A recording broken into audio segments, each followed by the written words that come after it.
There are times in life you wish you had a do-over. A chance to warp back in time to change your fate. Back to before you made the wrong choice. If you're in a wreck, make the smart choice right away.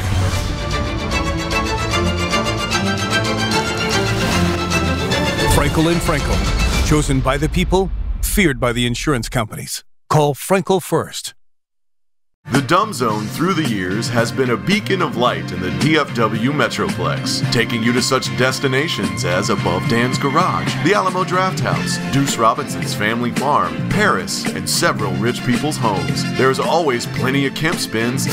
Yeah, on the Dumb Zone podcast. Some of the biggest stars, entertainers, and political figures like Drop Beth, Ted Emmerich, Haralabob Valgaris, Julie Dobbs, Sarah Heppola, Quincy Carter's voicemail, and former city council member Philip Kingston have appeared on the Dumb Zone podcast. Now, without further ado, we proudly present the Dumb Zone podcast, a no puppet production coming to you live via tape from the heart of DFW.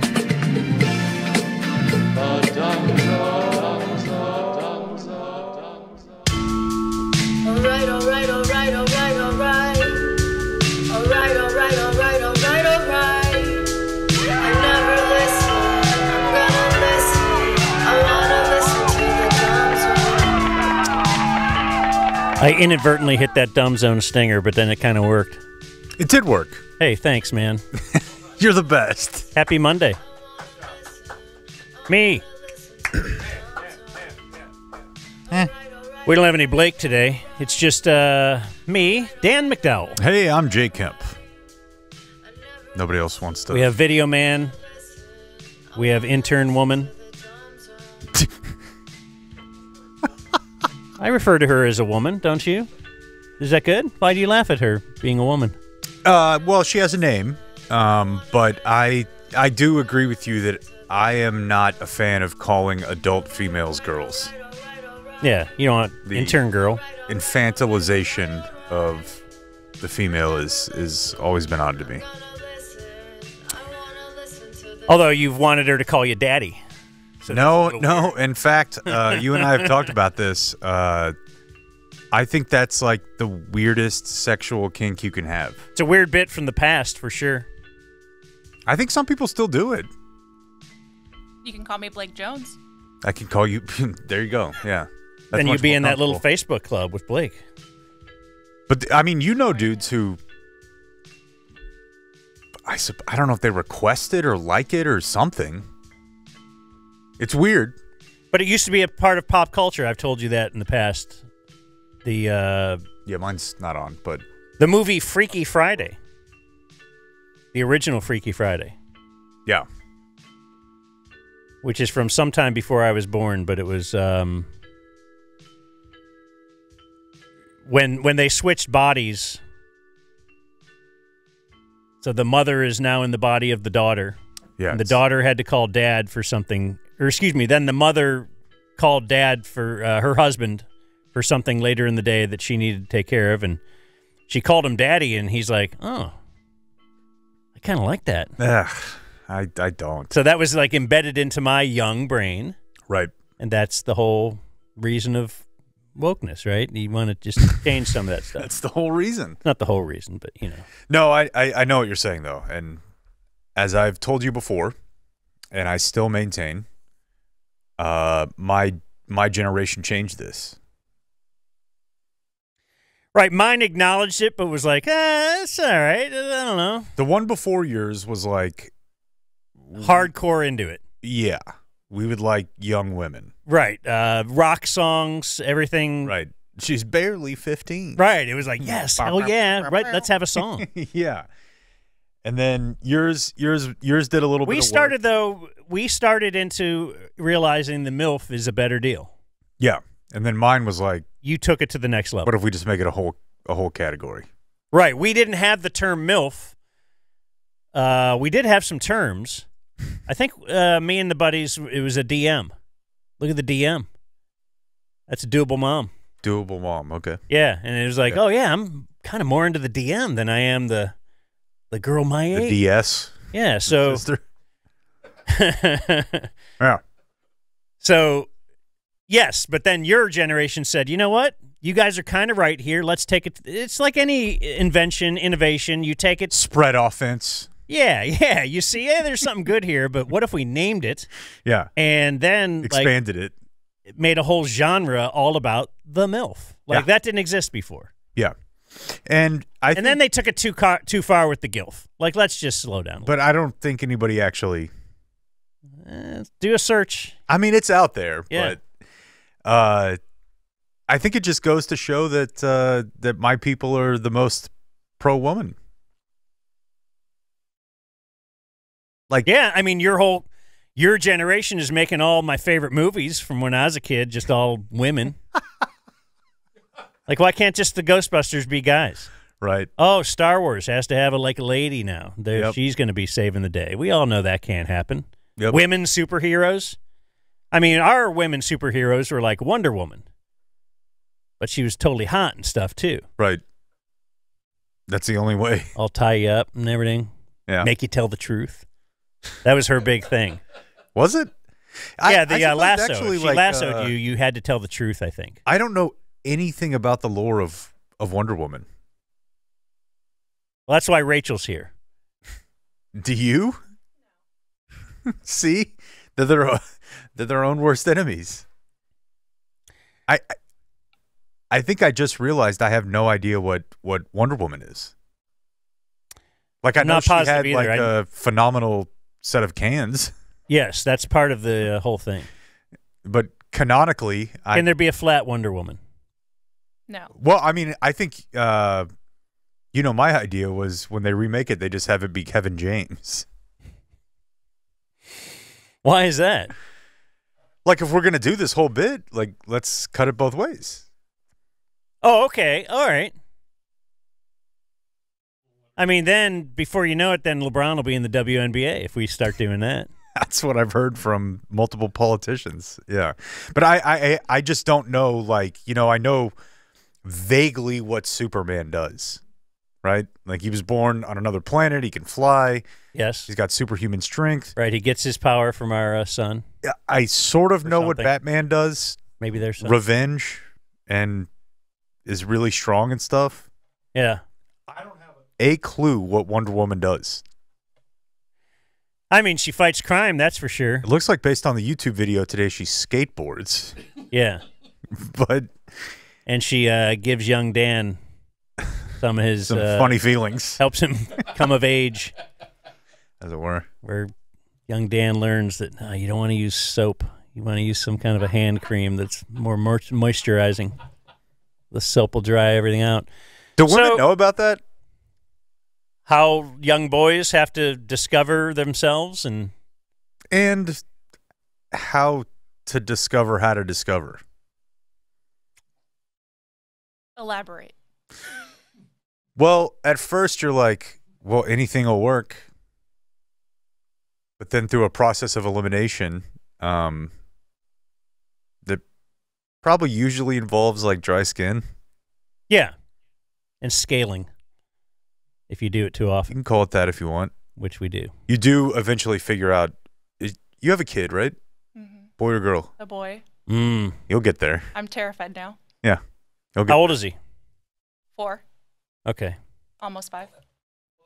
Well, if it was young Jake, you probably have another 2 or 3 years. Young Dan, you probably got another good 15. 6, 7, yeah. Yeah. At least. Jake matured early. Unfortunately. Which is why he likes the old lady. I had the internet. Yeah. Want to meet Rachel? We have we do got to do a weekend check. I don't have much from the weekend check, but I do have. My daughter is now back in town. My younger daughter woke is woke, and she's fully back in town. Yep. She came back from France, immediately went on a little mini vacation with her friend, whose parents have a thing in Florida. Probably a house. Condo, whatever. Yeah. So then she went there for a week, and now she's back for good.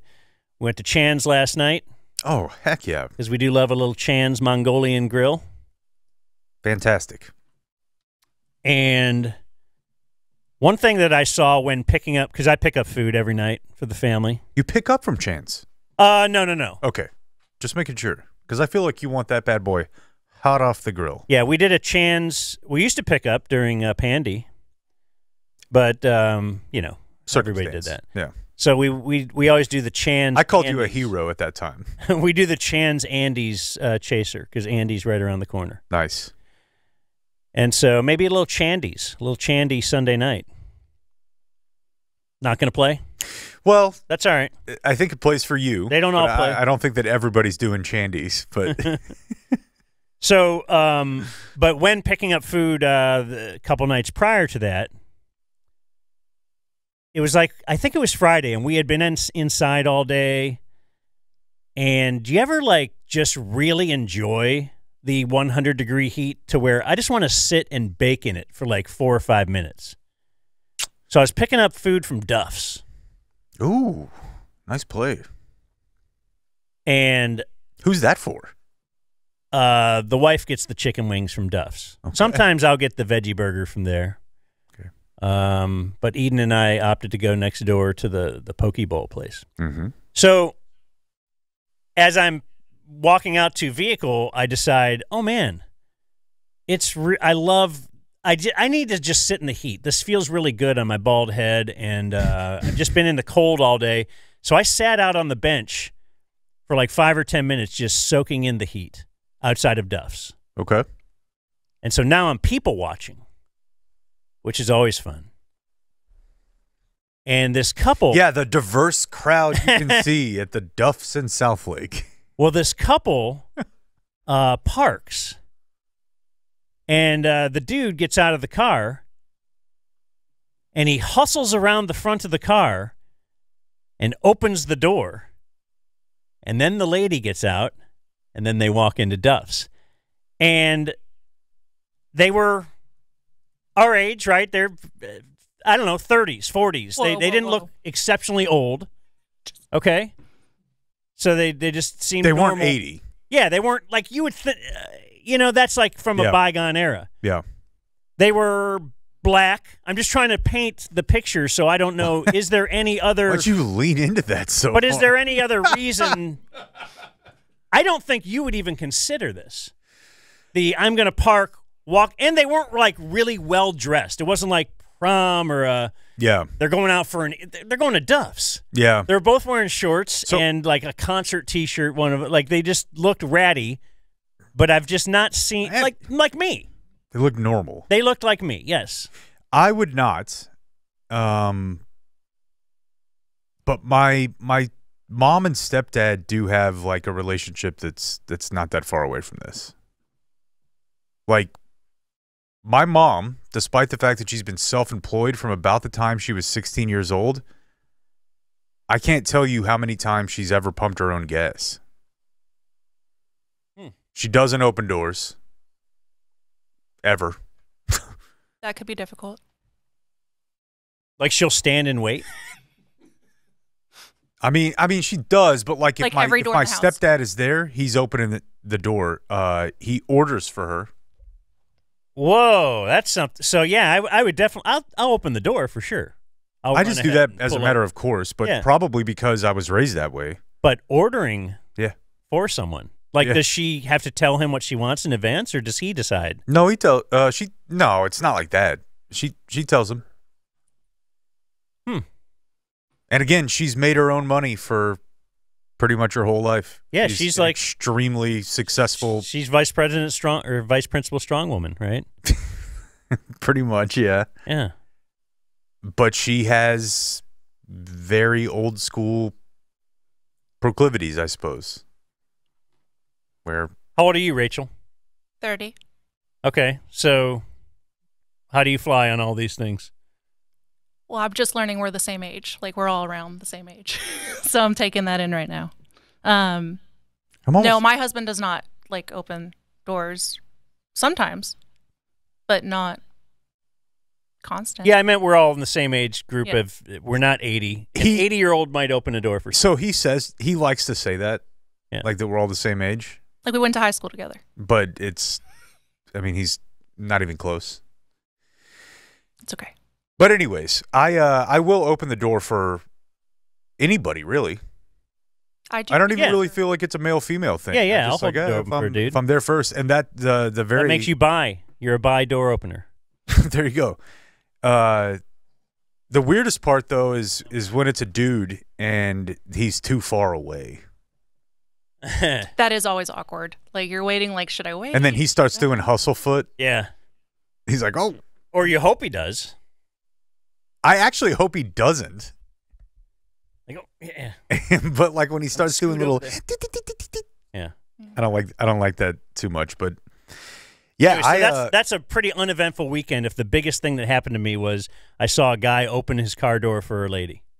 But I do. He was driving. He ran around. I do understand what you're saying about just a few moments in the heat because, I went and did something that every parent should do way more than they do, which is I got a real car wash at our old haunt, Dan. And that's like an hour and 30-minute job. But like, did you go take a walk? I did. Yeah. I took 2 or 3 walks. Like every 20 minutes of the just, one down on 26? Yeah. Grapevine Highway? Across from the Tornadic Sam's. Yeah. Like every 15, 20 minutes when I'm sitting in their waiting room, I'm like, I got to get up and walk. I'll walk down the street and go to Academy or something. Just to hang out. Yeah, walk through, do a little browsing, maybe try and find some Kyrie gear. I was trying to find a Kyrie jersey tee to wear this week. Not the shoes? Not the moccasins. I did not go inside Academy, but I did walk through the Academy parking lot. Okay. And it was like 98 degrees outside. It was 3 o'clock in the afternoon. Yeah. But I still just have to get outside and soaking can't it just in. sit in there and watch college baseball. Yeah, it's amazing how many people will just sit at the car wash for that hour. And talk. Yeah. Like people are just having small talk. Then there'll be a guy on his phone. On speaker. Yeah. Horrible. But that car detail, though. Oh, my gosh. And it's not even like a full detail. The full detail, you have to like drop the car off. Do you get the interior done and it's all like. It's the only reason I'm there. It's kind of greasy or something, like the stuff they wipe it off with. And I love it. Do you? I don't know what that is, but I love it. So you're ready for a nice drive to Austin. I am ready for a nice drive to Austin. I am free of veggie straws. What is that? Is that for little kids? It's like they almost kind of look like Cheetos, but they're like way less dense, like wafers almost. And they call them veggie straws despite the fact that they're just made out of potatoes. Mm-hmm. But they make them green, and you're like, And orange. Yeah. Kids eating a veggie. They're not. It's a 99% of a potato chip or a Cheeto, and those are just crushed up. Is a potato a vegetable? Well, it grows in the ground. So yeah, right? Yeah, but I mean, that didn't fly when I was a kid. Is a tomato a fruit? Yes. But these things that you see right there, both sea salt and cheddar flavored, it's like someone fed them through a wood chipper and then just dumped them in my car. And it'll be that way in a week. We used to be full of Cheerios. Cheerios are, yeah, it's a big player. Because you're trying to keep the kids healthy as long as you can until they realize Cheerios suck. Until they realize, like, what if I had the ones that have marshmallows in them? Oh, we've never. No. It's just Lucky Charms. Lucky Charms, basically. Yeah. Oh, okay. But like when they figure out, like, but you know, like the brown part sucks. Yeah. Yeah. Mm-hmm. Yeah. Cheerios. Then I think it was an era of Goldfish, but we never did the veggie straws. I don't know if they were around, but I will tell you, dude. Especially with all these late night sports, I will crush some Goldfish.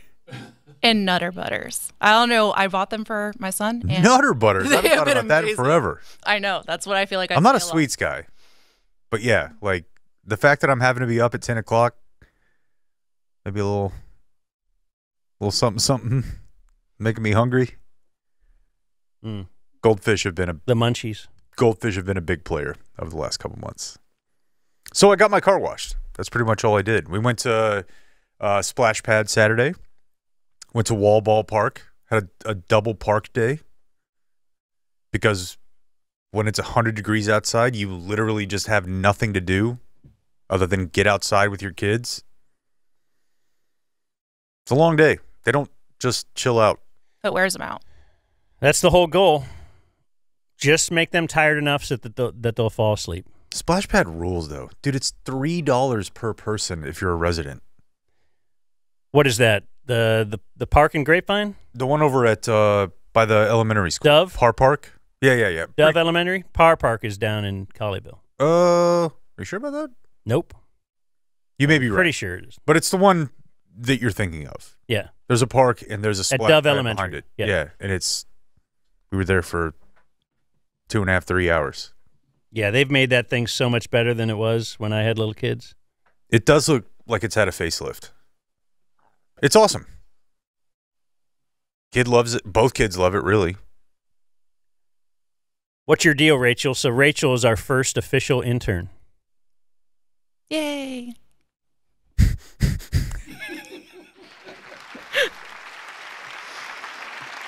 Yeah, no deal. Just trying to make Blake proud. You are not the traditional age for an intern if you're 30 years old, because most would think of that as like some kind of a college kid. I am a college kid. Okay. You're a college lady. I'm a college lady. You're a non-traditional student. I am. Yeah. Thank you for saying lady. Yes. Man, I hated my stepmom went to college about the same time I was going to college. And my dad would brag on, her grades and all this and another A and this, and then they'd look at my 2.3 and I have a 4.0. Yeah. And the thing was, okay, yeah. You have it figured out. But you live at home with dad. This is your whole life is going to college. Yeah. Now you might have more going on. But she also did have a little kid and all that, but she didn't have to have a job and all this other stuff going on. And anyway, I hated it because it was always like, oh, look how well she's doing. How come you can't be doing that? And I'm like, I'm high. You don't understand. Yeah, you don't understand all the social pressure I really have high. To get high, to get drunk. It was Long Island iced tea night last night. Right. Yeah. Nickel beer. Yeah. So, mine. Trying to score ladies. The two things I have on this were my dad went to college when he was like in his late 20s and did like phenomenally. But he'd already been kicked out once. And I'm like, that doesn't count. Like, you don't get to be like. So he wants to brag about the time when he did awesome. Yeah. It's like, all right, yeah, I had like a 3.8 over a 60-hour period. And I'm like, yeah, but they kicked you out the first time because you had a negative 0.8. Kind of like the Kyrie of college guys. Exactly. Yeah. You figured it out. Yeah. The second thing, though, and I'm not saying Rachel's like this, but it's the citizen in the college course that just asks too many questions. It's always somebody who is about her age. Oh, yeah. Ruining it for all of us. Yeah. In there. Like sit in the front. Really eager. Yeah. They really care about their grades. Not high. Right. No. They didn't go to bed at 4 a.m. and just wake up after 3 hours splash a little sleep. water on your face and show up here. And they just like ask incessant questions. Usually good questions. But I just don't need it. Nah, that's not me. I'm happy to hear that. Most traditional student. I do remember EJ, the non-traditional student who lived in our dorm. He was 28. In a dorm? In a dorm. Is EJ the same one that I just heard as I'm going back in time about the crabs? No. Okay. EJ wasn't involved in any crab situation. I was like, I can't remember what the name of the person who you had to ask for help. EJ was quite It rules she knows you had crabs. Yeah. Your dad flicked them on some other person too, so that's very true. It's very true. But he's not sitting here right now. No, he's not. No, EJ was foreign. A creepy dude. He wasn't foreign. Oh. He was a creepy dude, though, and I just remember it really stood out to me because I was 18 and he's 28. And it was near the end of the school year. And he said he was really fired up because there was a lot of tours coming through. So, it would be current college or high school seniors. That's extremely creepy. Were on tours, and he said it was awesome because he got to scout the fresh batch of the new batch of freshman pussy. That's just awful.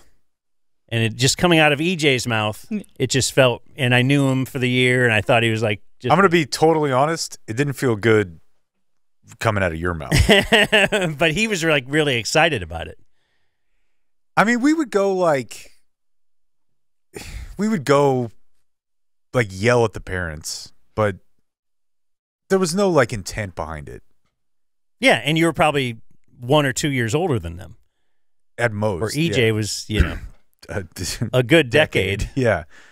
But that was a fun time, like going down to the quad on Friday. But if EJ was 60 yelling at a 50-year-old, nobody would say anything. I'd be like, oh, okay, yes, he should be going It's a normal after relationship. So that's why I'm now standing up for EJ. And that's very big and bold of you. Who never had crabs. And I'm trying to think, since I'm online, I'm at Arizona State, but it's fully online. Would that just be like OnlyFans or porn if I were to like try and score of some nature? Like, right? I guess It's equivalent, I think. I think you would probably have to. Yeah, I mean it's in the digital. Go around space. campus like looking for like is there's any like specific to Arizona? That would be weird. It would be weird. You are heavily online. I just saw you arguing with your husband online. What? He just said asked about Dan in a book recommendation because the Stars were doing poorly, and he's a huge Stars fan, and he was like going online acting like he wasn't a Stars fan. Like I was like, hey, listen, I will take all the Star stuff out of your office, and I don't know. I have no idea what she's saying right now. Yeah, like their little argument about so you're a hardcore Stars fan and he is too. Not hardcore. I mean middle. I'd probably say Cowboys, Stars, Mavs, Rangers. That's my like order. What's your order? Me? Yeah. Rangers, baby. That's right. That's your number one? All baseball. Not Cowboys. I have never Wings. I've never had an online interaction with my wife. I feel like that's how it should be. That's a brag. I think Mark it down for the bragging think montage. she does have a Twitter. Like, do you think she's keep watching you? Maybe.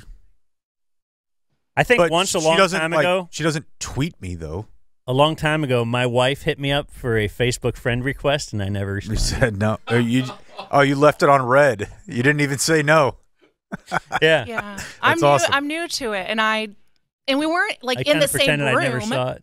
It's not like I like tweeted him as he's next to me. Like we were But people do that though. somewhere else, and I was just like I saw it online and thought it was wrong.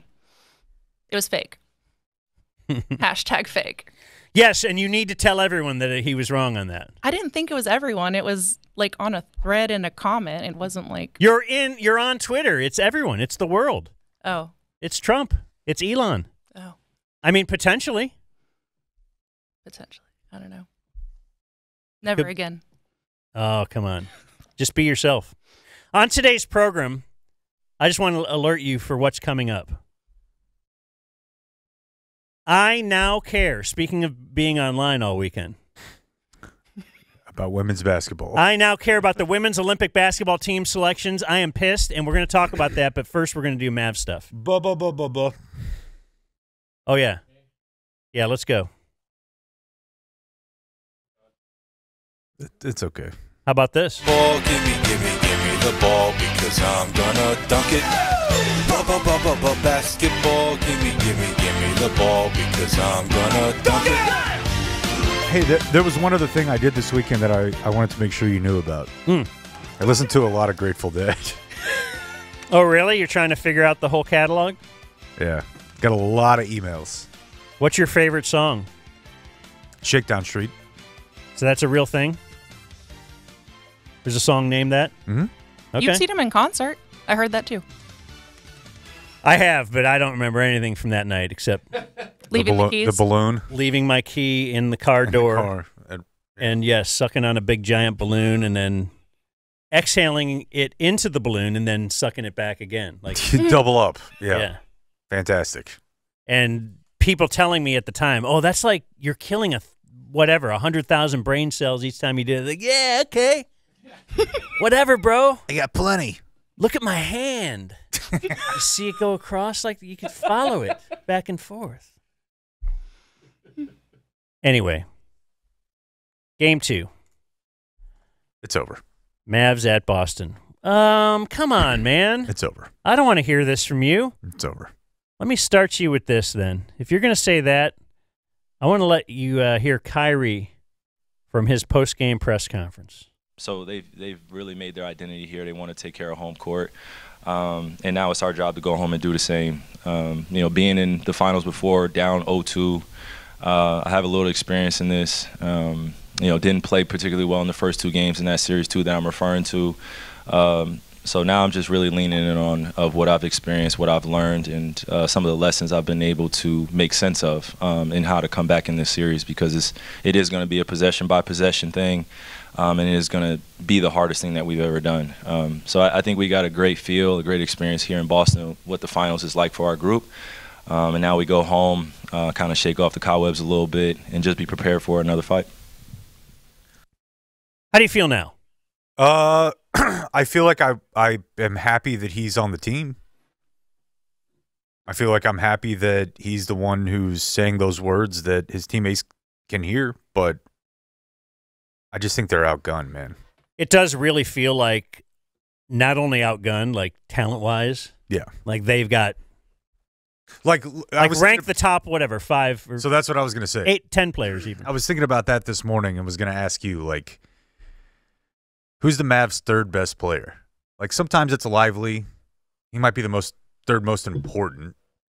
PJ put up 27, 29, 19 in the Oklahoma City series. Certain games it was him. Yeah. I could get to like 6 with Boston, and I could grab you a guy who you wouldn't even have to think about would be the third best player on the Mavericks. Is it Derek White? Is it Kristaps? Right. And Drew Holiday leads him in scoring last night. He's an NBA champion. I mean, the Mavs clearly have the best player. Yes, I would still say clearly. But Kyrie hasn't played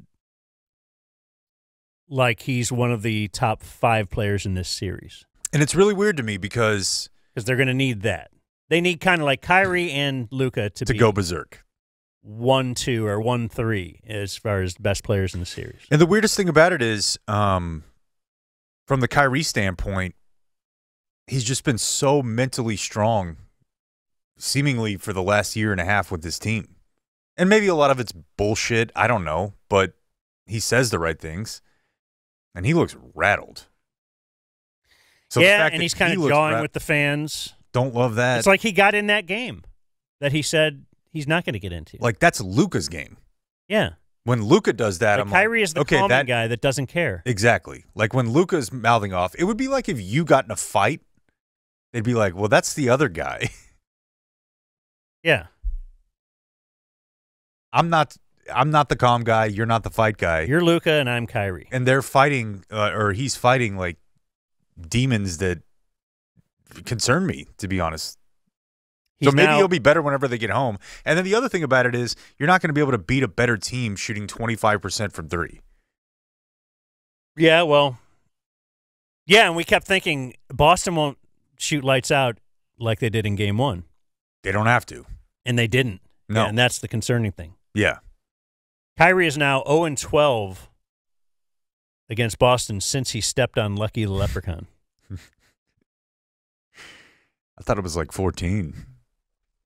No. Still, I know he hasn't won, which is hilarious. Like, let's rank the things like that people care about. So the star. I was not aware that Lucky was in that. Didn't Baker Mayfield plant a flag? That was a pretty big deal. That was on at Ohio State or something? State, yeah. you know how it is. No, I don't. Like, I don't think that, like, if Jalen Brunson stepped on the Hornet, has anyone done that in the White House? Like, everybody would freak out. What if Putin stepped on the presidential seal that's on the White House? Yes, the Hornet would not make anyone. Yeah, the Maverick logo. Don't care. Just don't care at all. But then, of course, he did have to kind of say something in the post game after game one, saying that it wasn't that loud. And I do think it was louder yesterday. Yeah, in the event that they get back there, it's going to be even louder. Was that the first time they lost 2 straight in the playoffs, or did they lose 2 straight against? No. I don't think so. They haven't lost 2 straight in forever. Regular season included. Yeah, they just didn't look like nearly as good of a team. And Boston's defense is insane. And it seemed like their thing is, they're clearly playing it differently than, the all 3 other teams? Previous opponents have in the playoffs, where they're not doubling Luka at all. They barely even help. And so now the Mavs are not making any corner threes. That's one of their big weapons. So I looked that up this morning, and I don't think I was aware of this fact. They had the highest percentage of their shots as corner threes of any team in the NBA this year. What do you mean, like 10% of their any shot is a corner three or 12. Something? Okay. Yeah, but it was the highest percent of any team in the NBA. They've taken 7 through 2 games, and they've made 1. And there's no lob game either. The rim is just not there. Which is another, those are 2 big options. It's the 2 options. Luka can hit from mid-range, and that's why he can still score 28 to 30 points. But I was wondering in the first half, when Luka was going nuts, he's got 20 points, they are kind of saying, okay, you beat us then, which is weird. Because it's like these other teams that double him, he still gets his 30 against all that. Right. And now they're saying, okay, but he's got to work so hard even to get his 30 without being doubled. Yep. And he looks kind of exhausted by the end of the game. Yeah. Which seems to be their game plan. Okay, go nuts in the first quarter. Go off, King. Yeah, and we're going to make you guard on the other end. Yeah, they're attacking him at certain times. Yeah. So, I don't know. There's a reason they won 64 games. And it looks like Kyrie's great defense isn't what it was against this team. Yeah, and his defense, it was never really great. It was more like cheeky. It wasn't like he's locking anybody down on the perimeter. He's just part of a team defense effort, and occasionally would get his hand into passing lanes and get out on the break. That's the other thing, too. It's not just that they're not hitting any threes. Their transition game sucks right now. And part of that is the fact that the Celtics aren't missing. They didn't shoot great from 3, but overall the Celtics offense looks pretty functional. And the Mavericks, for whatever reason, they're not a team that runs unless they get stops. And I've always thought you have a 6'8" point guard. He rebounds the ball really, really well. He's huge. He can make these 45-foot passes. I've always thought they should be a team that plays faster. But if you're not going to play fast, they kind of were earlier in the playoffs, weren't they? They did increase the pace, and they did it down the stretch in the regular season also. But for whatever, they were slow last night. They were slow. They didn't hit shots. They didn't get to the rim. They were just outgunned. And probably outcoached also. I don't know whatever Jason Kidd's bit was of hey, that's what Jaylen Brown does. He's their best player. Was he trying to anger them as well? I guess, if that was the move over the weekend, but... So that's throwing shade at Jason Tatum? I guess. Didn't seem to work. Even if he's right. As a two-way player, Jaylen Brown's fantastic. But I don't know. I thought that was a weird move from Kidd. Yeah, and then the supporting cast, like no one's, despite the fact that I guess people are making fun of ESPN's, I kind of like them getting dragged left and right on their halftime show for lack of content. It's like mostly just ads. 2 complete minutes of analysis to their pregame show where one of them was saying that need a big night from Timmy. Expected Hardaway to have a big night. Yeah. And he got the DNP. I was almost wondering, hey, let's try Hardaway now. I'm with you. Because Maxey comes in and he's been horrible. It looks like he's hesitating to shoot. When he does shoot, it's not even close.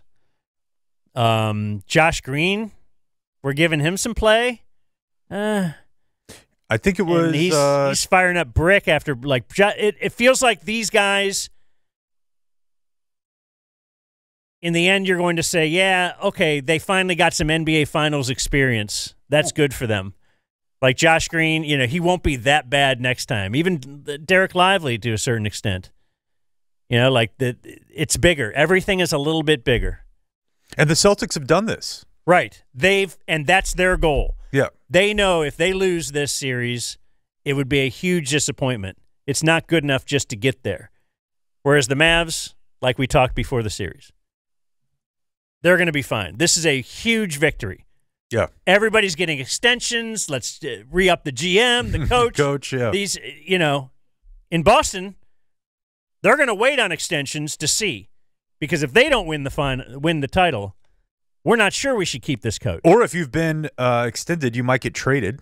Yeah. Or we'll buy you out, one or the other. And that's very different from the last 3 teams the Mavericks have played. On one hand, the Clippers are washed and backsliding. The next 2 series, you're talking about 2 teams that they had already outplayed their paper.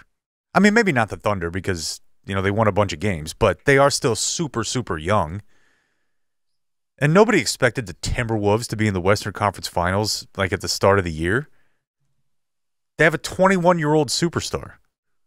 They'll be fine. Yeah. Boston needs to win. Same thing with now. them. That was their thing with the Mavs. I think the Mavs thought this could be our time. We've been to the Western Conference Finals. Yeah. Kyrie certainly has. But you can't have 2 for 15 or 2 for 16 from the quote others. Yeah, and you need You're just not going to have that. But you also need fourth quarter Kyrie. What we came to know is the big closer, especially if you're able to keep it semi-close late, which it was. They were outplayed for 42 minutes of that game last night. I know they had a lead early, but it never felt like they were the better team. So if you're going to be able to get it to 5 late, you're going to have him take over. And yes, that was a foul, by the way. It was a horrible goal. It's not why they lost, but. Well, let's rewind. The early P.J. Washington foul that they challenged, and they lose that. You would have liked to have that one back. But that seemed ridiculous. I don't even understand. I'm with J.J. Redick on that one. Yeah. I don't understand that rule at all. Yeah. So if you block a ball, but the hand is part of it, hand is part of ball. That's good. Right.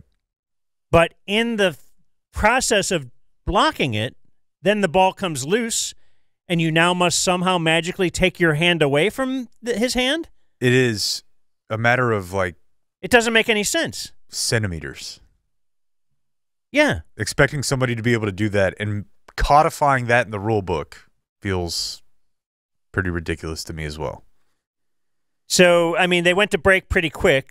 But it seemed like the analysis, JJ at least, heading to break, seemed like he was saying, yeah, handball, that's going to be overturned. That's going to be overturned. So now you don't have the challenge for later. And now what are we talking about? That's the is it the Derek Jones, or was it PJ trying to It was dunk? PJ. PJ. Yeah, Derek White block where he was actually pushed in the back as well. And would have liked to hear some analysis from JJ and Doris on that one. and they never really called it out. Mike Breen did when they were going to break once. Which I thought was cool. Like, he actually showed, hey, you know that is a foul. That we were all going nuts about like 3 minutes ago, and no one said a word. Let's take a look at it. And who knows? I mean, there's 50 seconds left, and that makes it a 3-point game. So you still need to stop. You still need at least one bucket, if not two. But to me, that was obvious.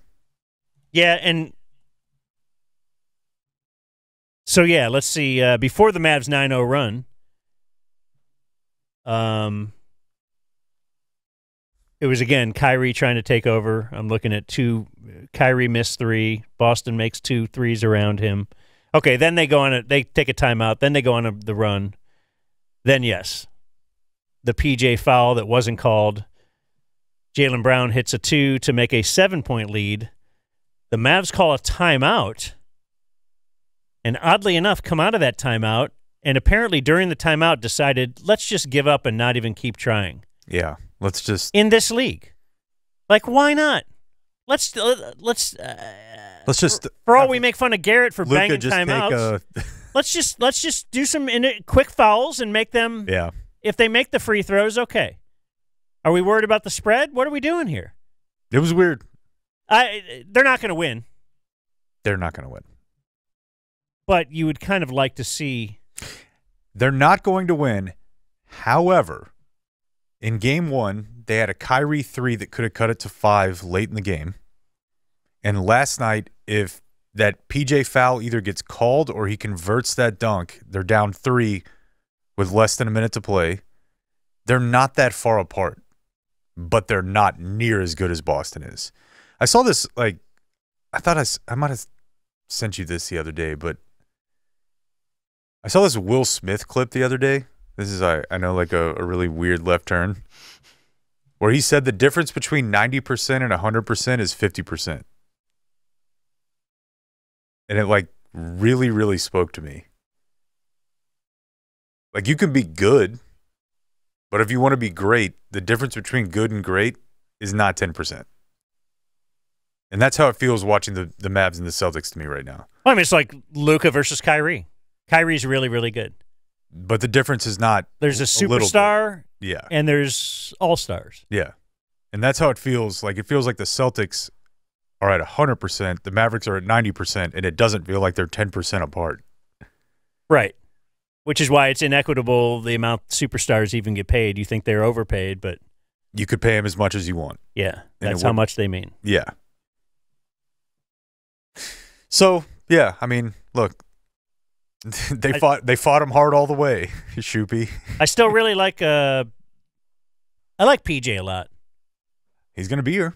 Yeah. I like having him. Yeah. It's huge. I think he's Matrixy. He's a keeper. I like Derek Lively a lot, but and PJ's young too. Is he really? Yeah, I think he's like 25. Oh wow. Gafford? 25. Yeah, Gafford actually looked good. They're in good shape going forward. It's just the West is going to be tough. So is the rest of the West. And yeah, you know the biggest thing though is, and I feel like we're already like shoveling, the dirt on their grave, which perhaps is fine. Pivotal game 3. They very pivotal, Dan. They needed a year like this for like the chill out on Luka leaving front. Oh yeah. So yeah, like they got bounced in round 1. Or didn't, I mean, hell, last year they missed the play-in. Right. No, things are very positive. But it can change in a minute. It's the NBA. You are looking at a historically great team. Boston, yeah, as far as their numbers are concerned, out of control. And yeah, who's the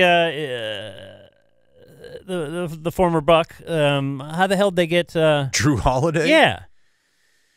I mean, they had a stat. They're like 33-1 when he scores 14. He's a phenomenal player, man. Yeah.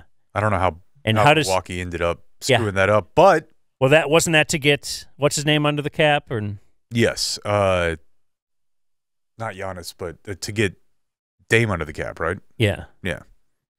But that also harkens back to something we talked about on Friday, which is their old coach is their GM, and he apparently is also a really good GM. Yeah. So they're not getting out of this hole. There's no way that they beat the Celtics 4 times in 5 games. Going into that game, do you think KP was the Finals MVP? Did you place a wager? No. But I was thinking, man, I should have placed a wager last week. Was it more than $25? Thank you, Rachel. I think he was. He wasn't the odds-on favorite going into the game because I did check. You at least. But he had bumped himself up quite a bit. Who's the Finals MVP right now? Jaylen Brown. Okay. Right? Maybe that's who Kid has money on. Right. That's why I had to say that. Yeah, no, it doesn't feel great. Which is fine. It does feel great that they're there, but would love to, yeah, that's the whole thing. Get one. You got to get one. And it can't be game 4. No. Can't be your one. I was having this conversation with myself about the Stars a couple weeks ago of like, if you're down 3-1 or you're down even 2-1, but you got your one in game 3, like it feels so much worse. I mean, statistically, it's exactly the same. Yeah. But it doesn't feel that way at all. Mm-hmm. It doesn't even feel close to that.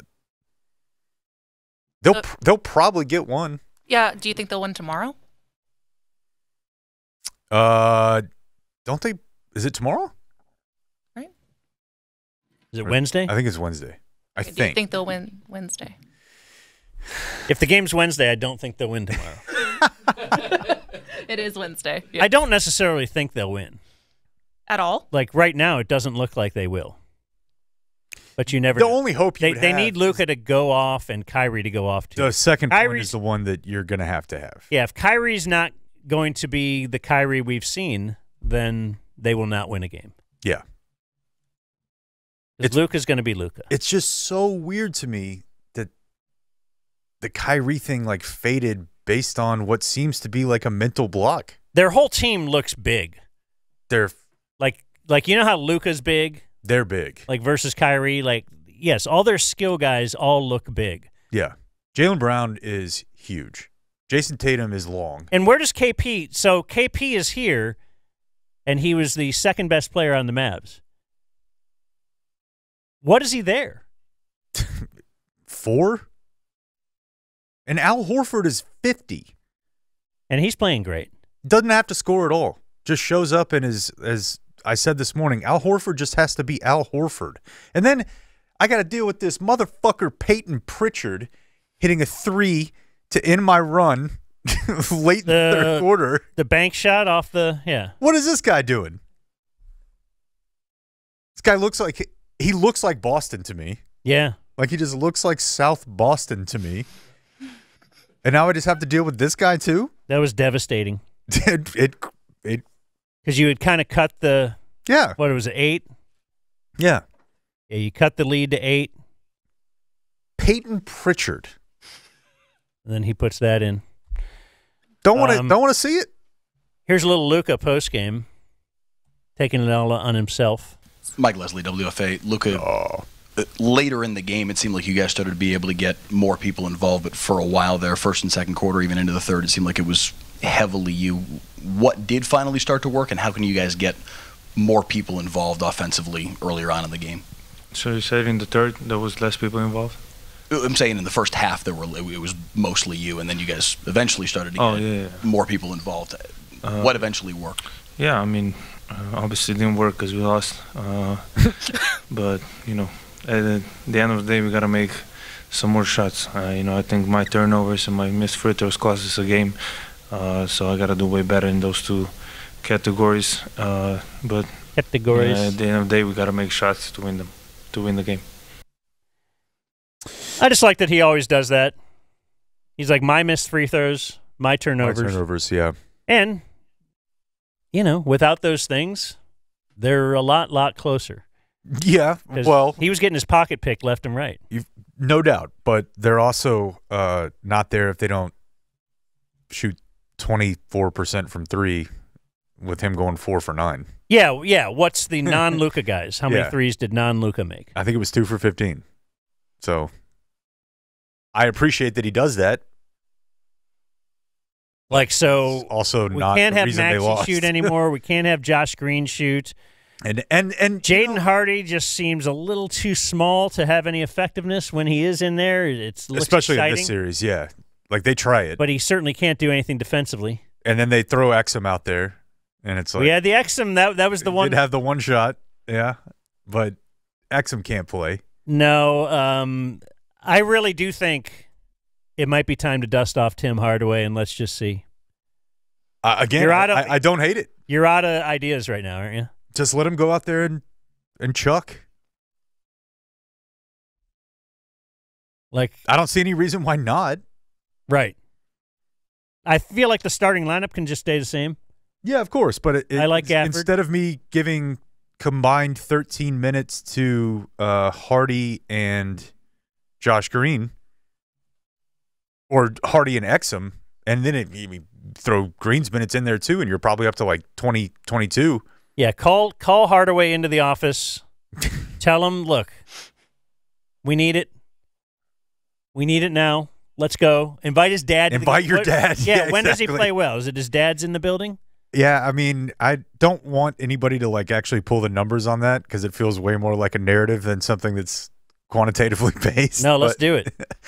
Yeah, I mean, I don't see any reason why not. But the problem is going to be the same problem that it was the other night, which is Tim Hardaway, Maxi Kleber, Josh Green.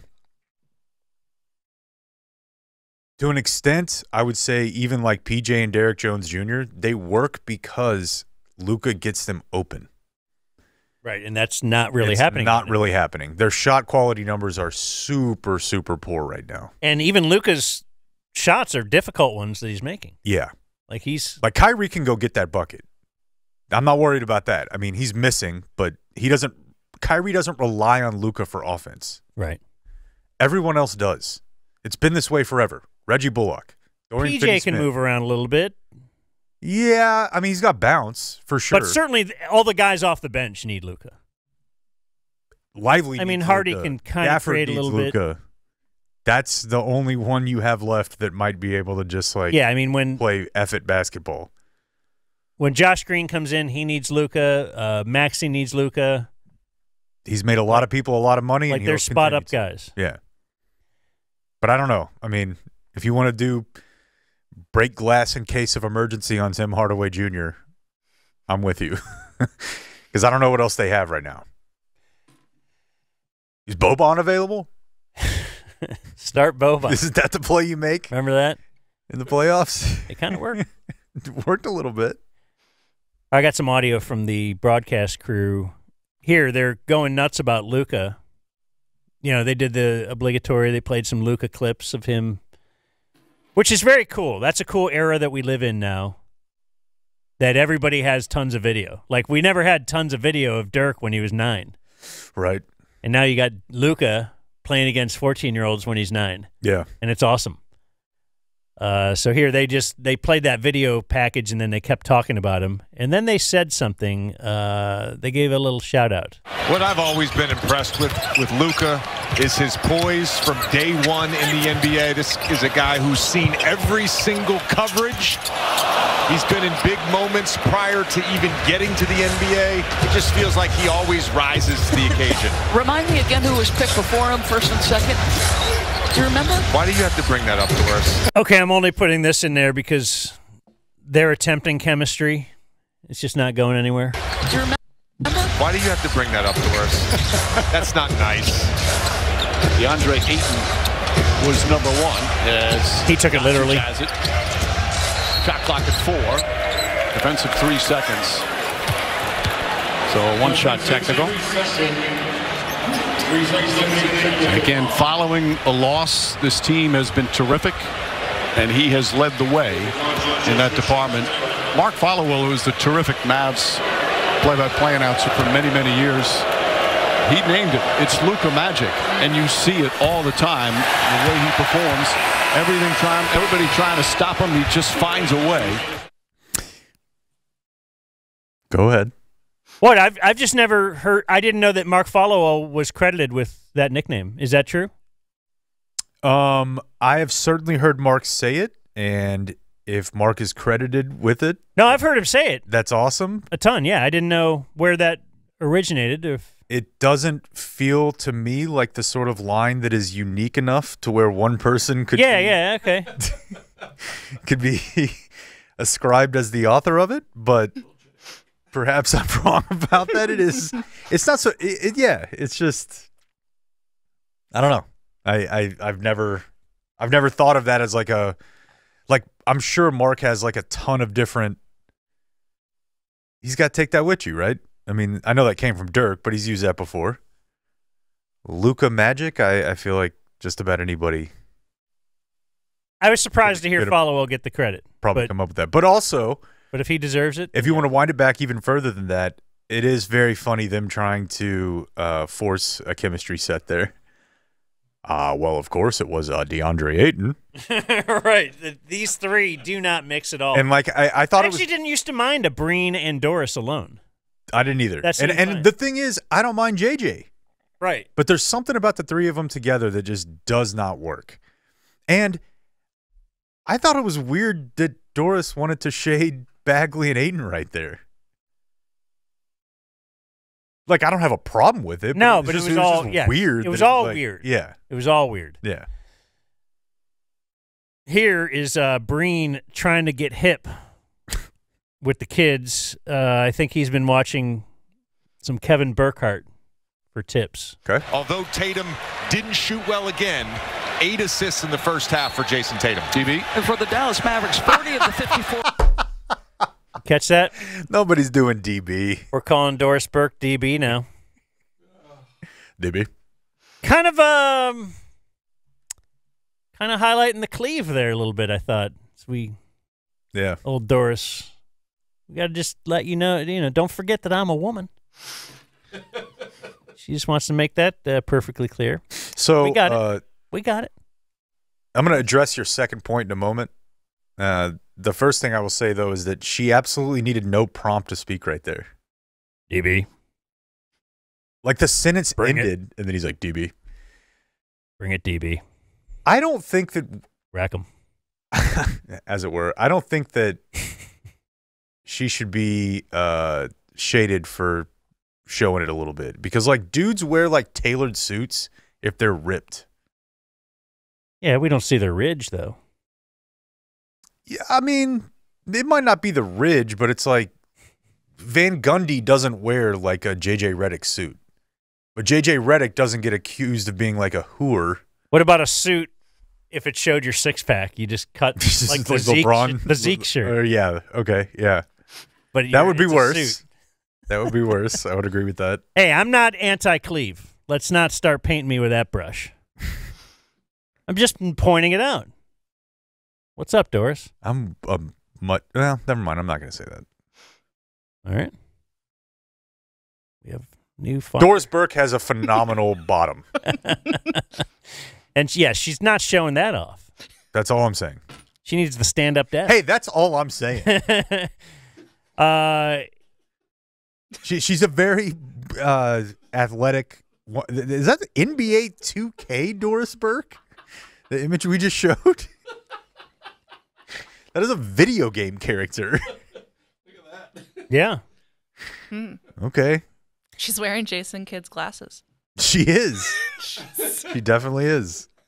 So, what was it? Reggie Miller and Stan Van Gundy spent a whole series with one HSO that caused sports talk shows around the nation to dissect that HSO. So this crew is going to say, hey, we can do that game too. Everybody can pick this up after we say this. Again, it's Derek White with the deflection, Drew Holiday with the steal.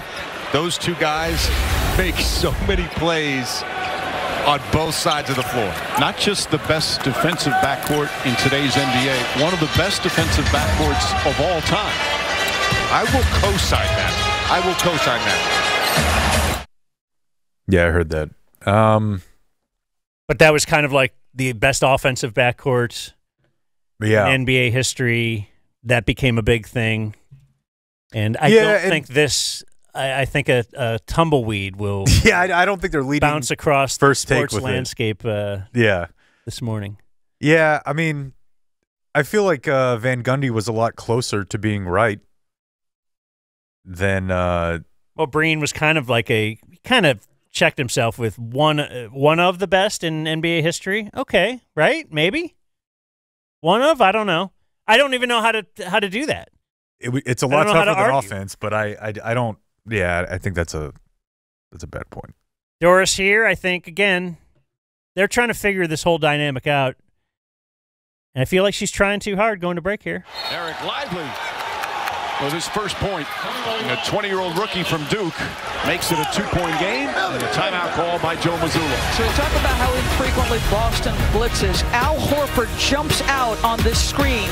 2 to the ball, Drew a little bit late, rotation late, and Lively getting lively at the cup. I don't even know what catnip is, but it's catnip for every crew that calls one of his games. I need to use Derek Lively's name. They can't avoid Lively getting lively. They love it, dude. Yeah. What is it, by the way? Somebody gave me some. Catnip? Yeah, but I was told by the person who created my cat that it's not good for him. How often do you talk to that lady? Pretty often. Okay. Yeah. Yeah. It's a very vibrant community, us ragdoll folks. It's like 50-50 on if they'll even react. Like, I have one cat that does, and I have another that does not. And it can make them kind of like weed, either chill out, or it can make them have zoomies. The least surprising thing to me ever that this show's first intern is a cat lady. I knew that was going to happen. I was like, as soon as I said it. You're a cat man. I am. So, but they love lively, right? So, speaking of Derek Lively,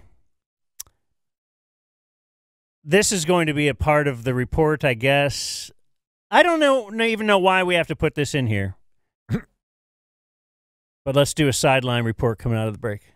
Welcome back to Boston, where Mavericks rookie Derek Lively is playing in his first NBA Finals, but with a heavy heart because his biggest fan isn't here to cheer him on anymore. His mom, Kathy Drysdale, passed away in April after a 10-year battle with cancer. Kathy was a basketball star at Penn State and really Derek's biggest inspiration. When you ask him how he's doing now, he'll tell you not great. He says he feels better when he's on the court. That's when he feels closest to his mom. But when he's alone in his room, he says, I'm lonely because the person he would talk to, call after a game, just isn't there anymore. Mike? You know, Lisa, he's talked about, he says, I have an angel on my shoulders, talking about his mom, who was his superhero. She passed the torch to me, and I have to carry that torch now. Well, that torch is shining brightly with this young man. He has been special during the regular season and fighting through his grief, and has been special in the playoffs as well. Irving jump shot won't go. No one else wants to chime in on that, so that's why I kept that. JJ's not touching that. Yeah. Doris is like, why are we doing this? I'm here to announce the game. I can kind of see both sides of it. But here's what I don't see. Like when we asked him about it, he said, why even ask him? Yeah. He's probably sad his mom died like 2 months ago. I'll bet you it's 20. bad. How about we just give him some space and just let him just be the great player he is? He's like the youngest player in NBA. Because we need a story. Starter in the NBA Finals or whatever. And like, yeah, but that didn't fit there. Pops more if I have a quote. Like, it wasn't like he was going off that game. No. Besides, like, maybe that one play. He didn't have a lot going yesterday. It wasn't like he was terrible, but he's just been deemed, his effectiveness is a lot different in this series. I just didn't think it fit, but it was kind of like, we have this ready. I agree with you. Let's use it at any time Derek Lively does something. If he's just out something, there. Finally. They're losing by 15. And the but truck's like, all right, put the camera on him. We're going to do the dead thing. But I'm with you, though. especially if you're like young, if you have a parent that dies in sports, I feel so bad for you. Just in general, obviously losing a parent like at a young age, horrible. But you just know they're going to bring it up every time you play. Like if your mom, if you were an Ohio State running back and your mom thought about aborting you, it's probably going to come up. Ohio State? J.K. Dobbins probably wouldn't have had to deal with that. Yeah. Had he just been like a guy who worked at a grocery store. But now, and he is, by all accounts, a great dude. Lively? Right? Yeah. But I think they're trying to go a little overboard with it. They do. They definitely do. Derek Jones Jr. He was out of bounds when he tried to save it and goes crashing along the baseline. And checking to make sure he ran into one of the photographers, knocked her over. And it just shows you the kind of young man he is, making sure that she's okay. You know, I would have thought he'd pull down his pants and just start urinating on her. Moments ago, Daniel Gafford was in the game. And he knocked over a photographer and then pulled out a gun and shot her in the face. Yeah. Oh, and then he said he missed his mom. That's right, yeah. Yeah. He misses mom. This reminds me of my mom. I thought he'd laugh at her and spit on her. Yep. But here he is, like, wondering if she's okay. Well, what a guy. What a guy. You have to think of... You know, I might like him to get back on defense.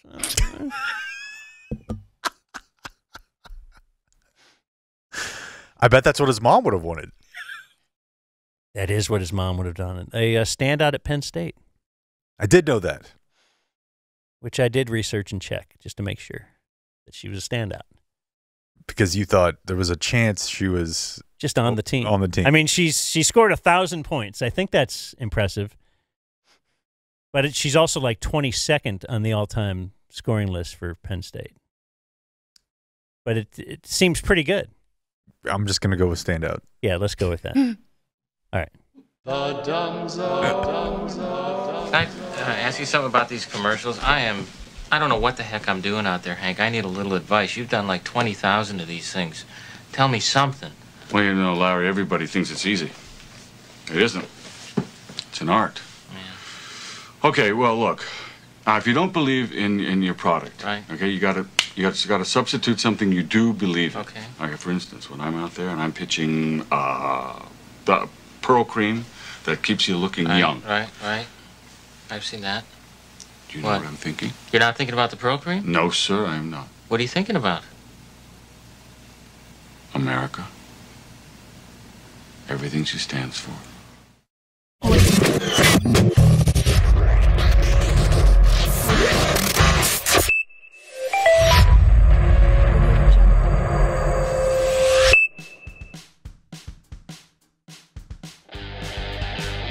You're listening to The Dumb Zone.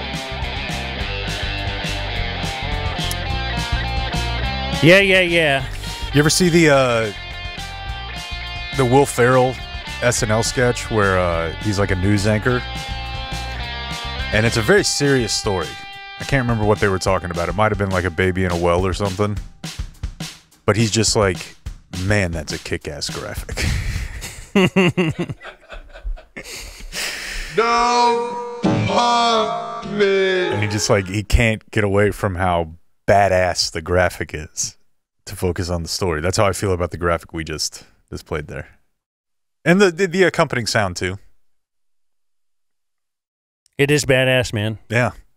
Makes me feel cool. You know what? You know who sent me that is our goalie's dad. Oh, right on. He's the one that made that. And I told you that last week. Yeah. During viewer mail. Oh, look at this guy. And we'll do a little viewer mail real quick. An old pro. And then we've all got some HSOs. Well, I hope you do on women's basketball. I guess. Weren't you telling me that viewer mail today was going to be sponsored by Frankel and Frankel? I was actually telling you that.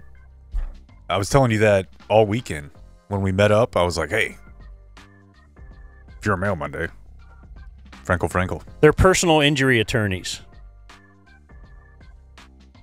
You want to call them immediately if you get in a wreck. You don't want to get in a wreck.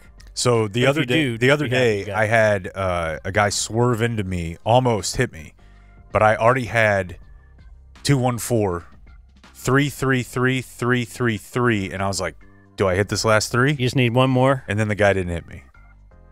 They're on my favorites. They are? Your MySpace top 5? Yeah, remember my daughter was yelling at me about my favorites, and I actually moved them right above them. So, yeah, now it's my wife, you, Blake, Video Man, Frankel and Frankel, then Ava and Eden, and Kelly. That checks out because Spinks. Ava and Eden can't help you if you get in a car accident. No.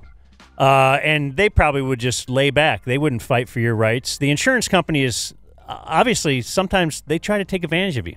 You don't really know what your rights are. Frankel and Frankel do. You know, when we had our meeting with them, something that I never really thought about but absolutely makes sense is that, like, if you actually get into a car accident, there's kind of these fly-by-night operations that can figure out that you got in a car accident, and they will call you. And I was thinking about, like, my parents or grandparents. Not to say that my parents are, like, old, but, you know, they're getting close to the age where they could be taken advantage of. Mm-hmm. And I never really thought about the fact that, like, people actually do that. So you just need to call the Frankels. If you order for your wife, you could possibly be taken advantage of pretty soon. That's right. It's if you get out of the car and run around and open the door, but you're wearing a T-shirt. So, yes, Frankel and Frankel, 214 all threes. Or, how about this, 817 all threes. I don't even know how that works. How do they do that? You'll talk to a partner when you call? Not just some spare? And are they going to be in New York? Oh, no. They're right here in DFW. They're located in DFW. That's another thing. Incredible. Even some of the bigger law firms, you'll be like, yes. Oh, no, we're Houston. No. No. Dallas, baby. Local. Dallas. So Frankel and Frankel. Thanks to them for sponsoring today's viewer mail, which starts with, hey, Hotmail Dan, would you include my husband in your birthday shout-outs? His name is Tyler Porter. He runs y'all's Discord or something? What? He says it's his Kareem Abdul-Jabbar minus Larry Bird plus Scottie Pippen birthday today. I'm not going to do it. Our son sings the All Right theme song. I told him your podcast is not appropriate for a 20-month-old to listen to. Clearly, he does what he wants, from Carolyn Porter. No, I think at 20 months, you're still pretty good. Because that's like when I call, I've said this before, but when I call Dan, I'm like, all right, I got the boy, not the girl. And so Dan knows he can use slurs. Yeah. And I remember whenever I was, when Nora was like young, like the time where you still had to get up overnight with them young, I would just listen to Come Town. Like on the speaker. At 2 o'clock in the morning as they're doing. Is that does the name of that podcast infer that they might be kind of dirty? I would say yes. There might be slurs in that? I would say that is certainly the implication, yeah. This came in Friday, but I wasn't on top of the email. Day 5 subscriber Alex here. It is my birthday, 46 years old. I just want the smallest birthday of recognitions, which we know stop once you have kids. Yeah. My birthday wish is to hear Jake say good dude, which gets me through the next year. So it's from Alex. What's the last name? Lundy. Great dude. Phenomenal dude. He says, I also have progeria. I think he's a good enough dude to where I can say this, and it's going to be a little bit uncomfortable. I knew him for a fair piece, and then the next time I saw him, he had no hair. That's what progeria is, right? Yeah, but I don't feel like he always had it. That feels like it should be anti-geria. What's geria? Is that hair? That's a good question. I've never thought about it. Maybe it means bald, so he's pro-bald. Maybe. But he came to a remote that we did at a car wash one time. I don't know if you remember that. And I was like, it was like that weird moment where you see somebody that you haven't seen in like 3 or 4 years, and then they show up and you're like, are you Did you look different? Yeah. Hotmail Fuhrer, this is Friday as well. Quick 25th birthday shout out to my good friend and longtime listener, Logan Kirsting. Wish him well as he's currently participating in one of Jake's new favorite things, getting faded at Dead and Company in the Sphere. Damn, that looks awesome. Is Dead and Company the new Grateful Dead? Mm-hmm. The Sphere does look awesome. Dude, if they ever put like a sporting event up there, like a cowboy game or something, I'm absolutely going. It's amazing. You've been? Mm-hmm. Whoa! I saw a postcard from Earth. I don't know what that is, but It's a Aaron Antoff film. oh, okay. It is incredible. So you can watch a film? It was amazing. I thought it's like a planetarium or something. You feel like you're there. You feel like you're in the film. Yes. It does look very cool. We debated like going twice. Dang. What'd you pay? It's like $200 for both 2 seats. There's no bad seat. Yeah, I can't imagine. Yeah. But I have a couple friends that went and saw The Dead and Co. there. I know Cash saw Fish there. Yeah. Boy. I think Cash Seeing likes anything Fish. there would be Listen. incredible. If I ever get to that point, I want you guys to separate me from the company. What, if you start liking Fish? Like, I'm already not thrilled about the idea that I am telling you that I actually enjoy the Grateful Dead. It's embarrassing. If I come in here and start talking about Fish, I want you guys to... I don't even know what Fish is.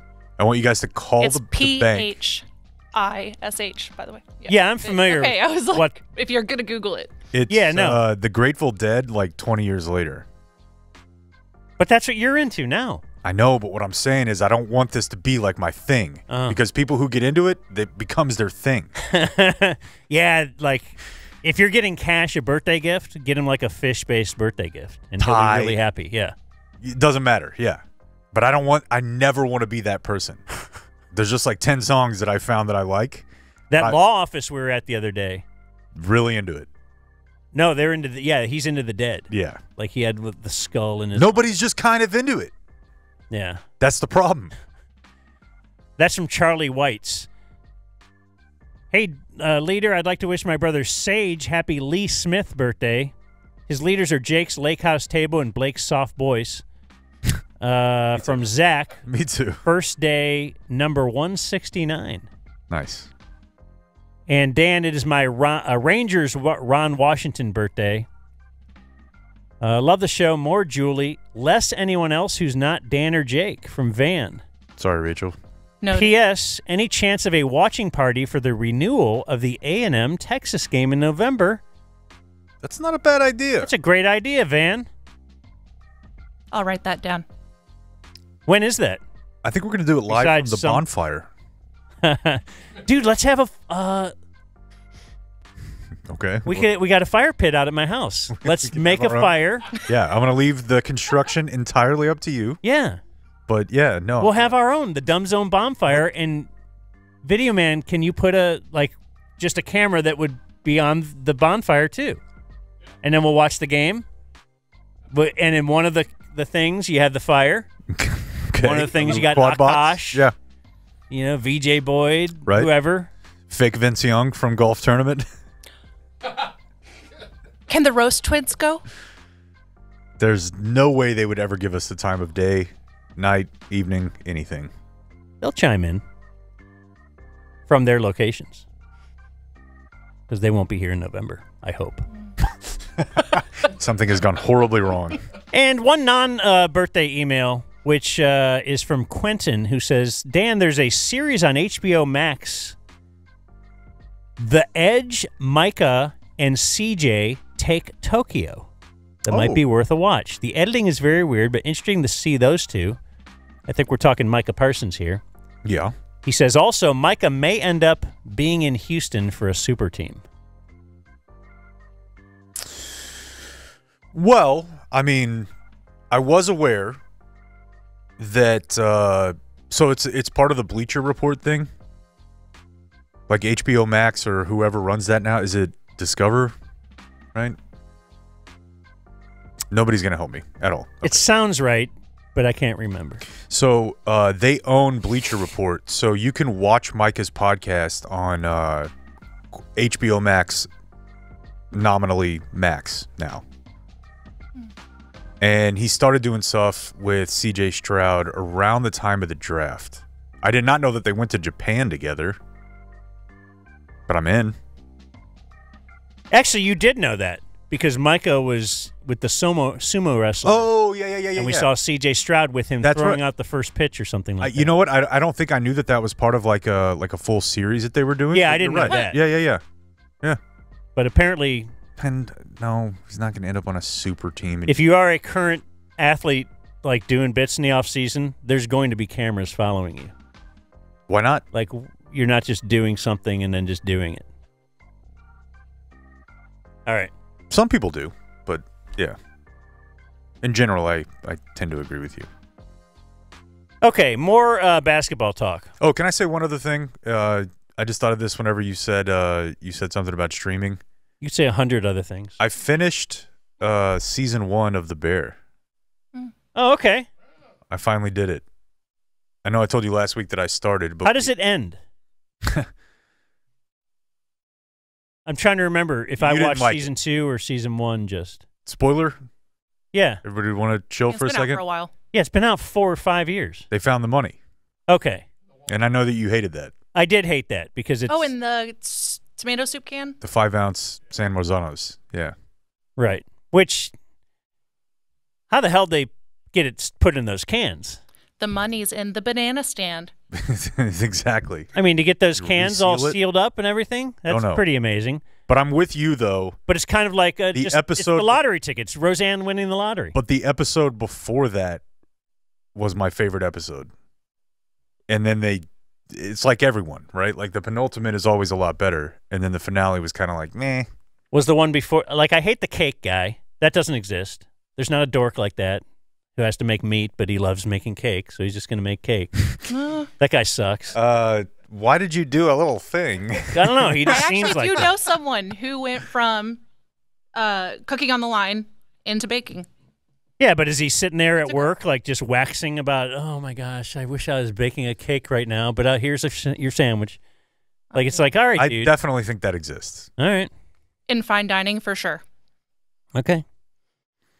Anyways, I haven't watched like a full TV show in a long time, and I really, really enjoyed it. I think it's good. I thought it was great. But I think it's overrated. Do you not agree? It's possible. I like the star. He's kind of cool. He's so hot. I guess he was in Shameless. I couldn't stick with that. But he is so hot. And, you know, the weird thing about it was the reason that I avoided it for a certain period of time was people were like, well, it's a very anxious, nerve-wracking show. And that's something that I have like, my own little issues with. I actually found it to be like, this is just normal to me. Like, I think people that don't have like major anxiety, like watch that show and think, boy, this looks terrible. But I like throughout it, just watching it, I was just like, this just seems. Have you worked in the restaurant industry? I've not. So I did delivery. Oh. I worked at a pizza restaurant for 6 months or so. You, I assume? Yeah. I worked in the fast-paced world of radio. Anyways, I just wanted to say, because I never watched TV shows, I really, really enjoyed it. So you're willing to take in a series if it's 8 episodes and it's 30 minutes per episode? Yeah, they're like 35, but yes. It's like pretty Tires. short. It definitely helps. That. Oh, damn, I keep forgetting Tires, man. It's so good. How do you keep forgetting it? Have you finished it? I've seen all of them twice. Like right away you watched it? Okay. Yeah. I keep forgetting it because I'm so pissed about this whole women's Olympic basketball situation. It's taking your attention. I seriously do think it's idiotic. That people are upset about it or that it's happening? That it's happening. Because I do think, I mean, look, we don't care about women's basketball. I'm starting to care a little bit more. But I am really. And I used to. Oh, yeah. For your lady.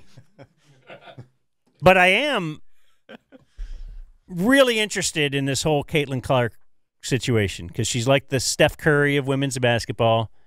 I remember when we first heard about her 3 or 4 years ago, and she's launching logo shots and scoring 50 a game or whatever she was doing. Yeah. So that's pretty amazing.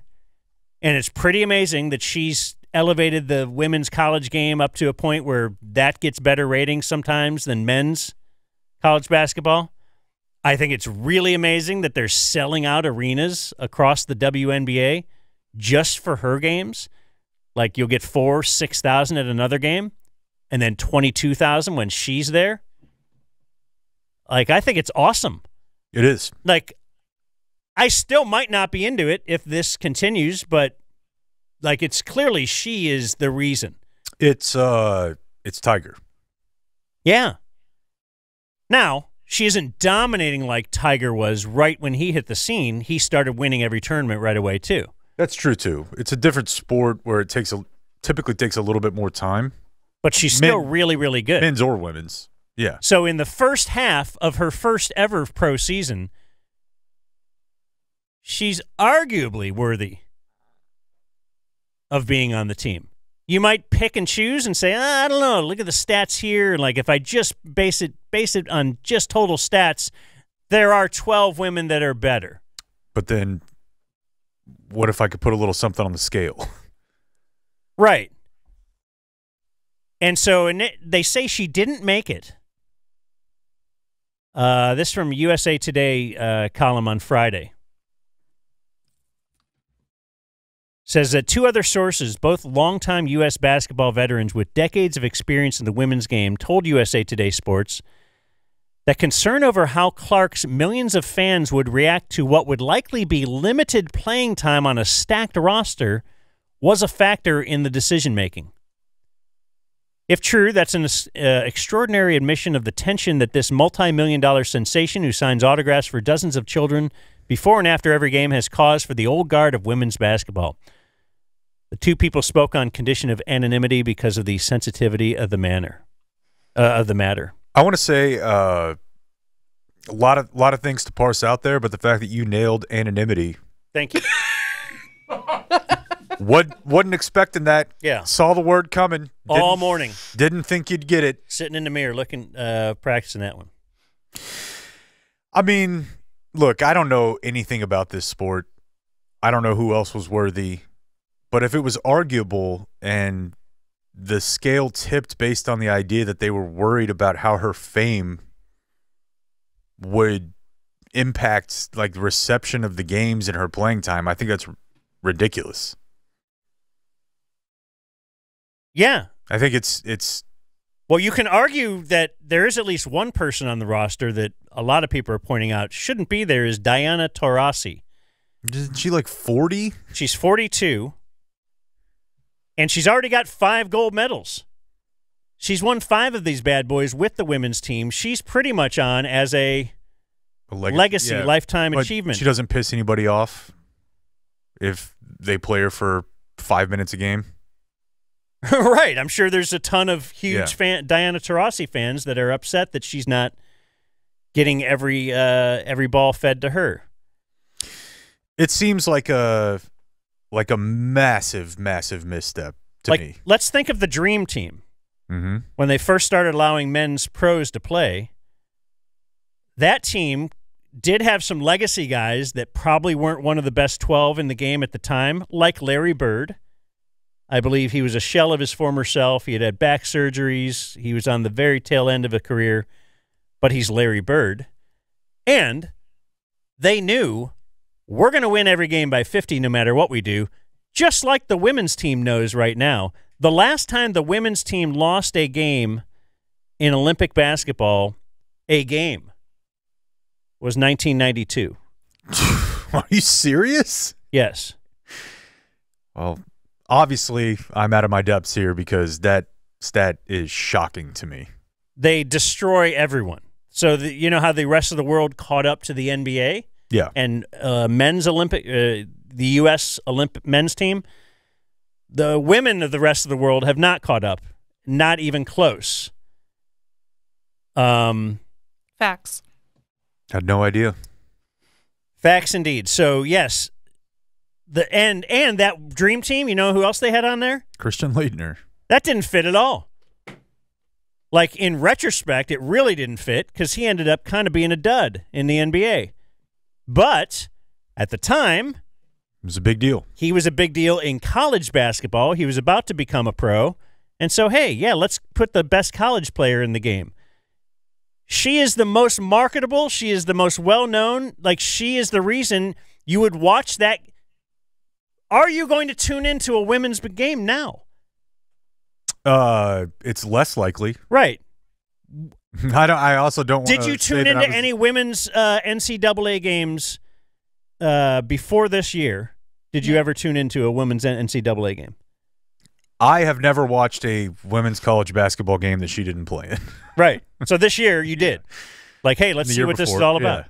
Yeah. Yeah. I don't know. I think it's a weird.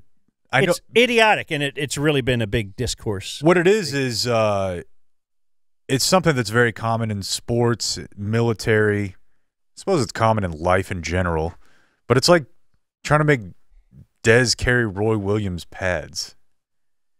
It's like, no, I'm every bit as talented as you are. Just because you're older, you've been in the league.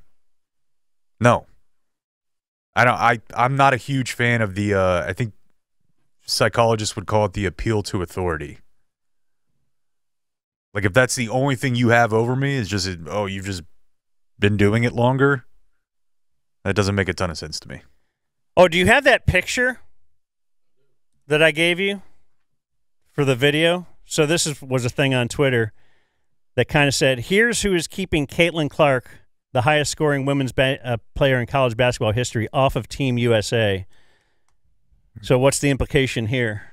Well, this feels like we're doing a race thing. Yeah. That's the selection committee is not white. No. Generally. And the middle photo. She is white. Yeah, I mean, I also feel like they could have found a better photo of the coach.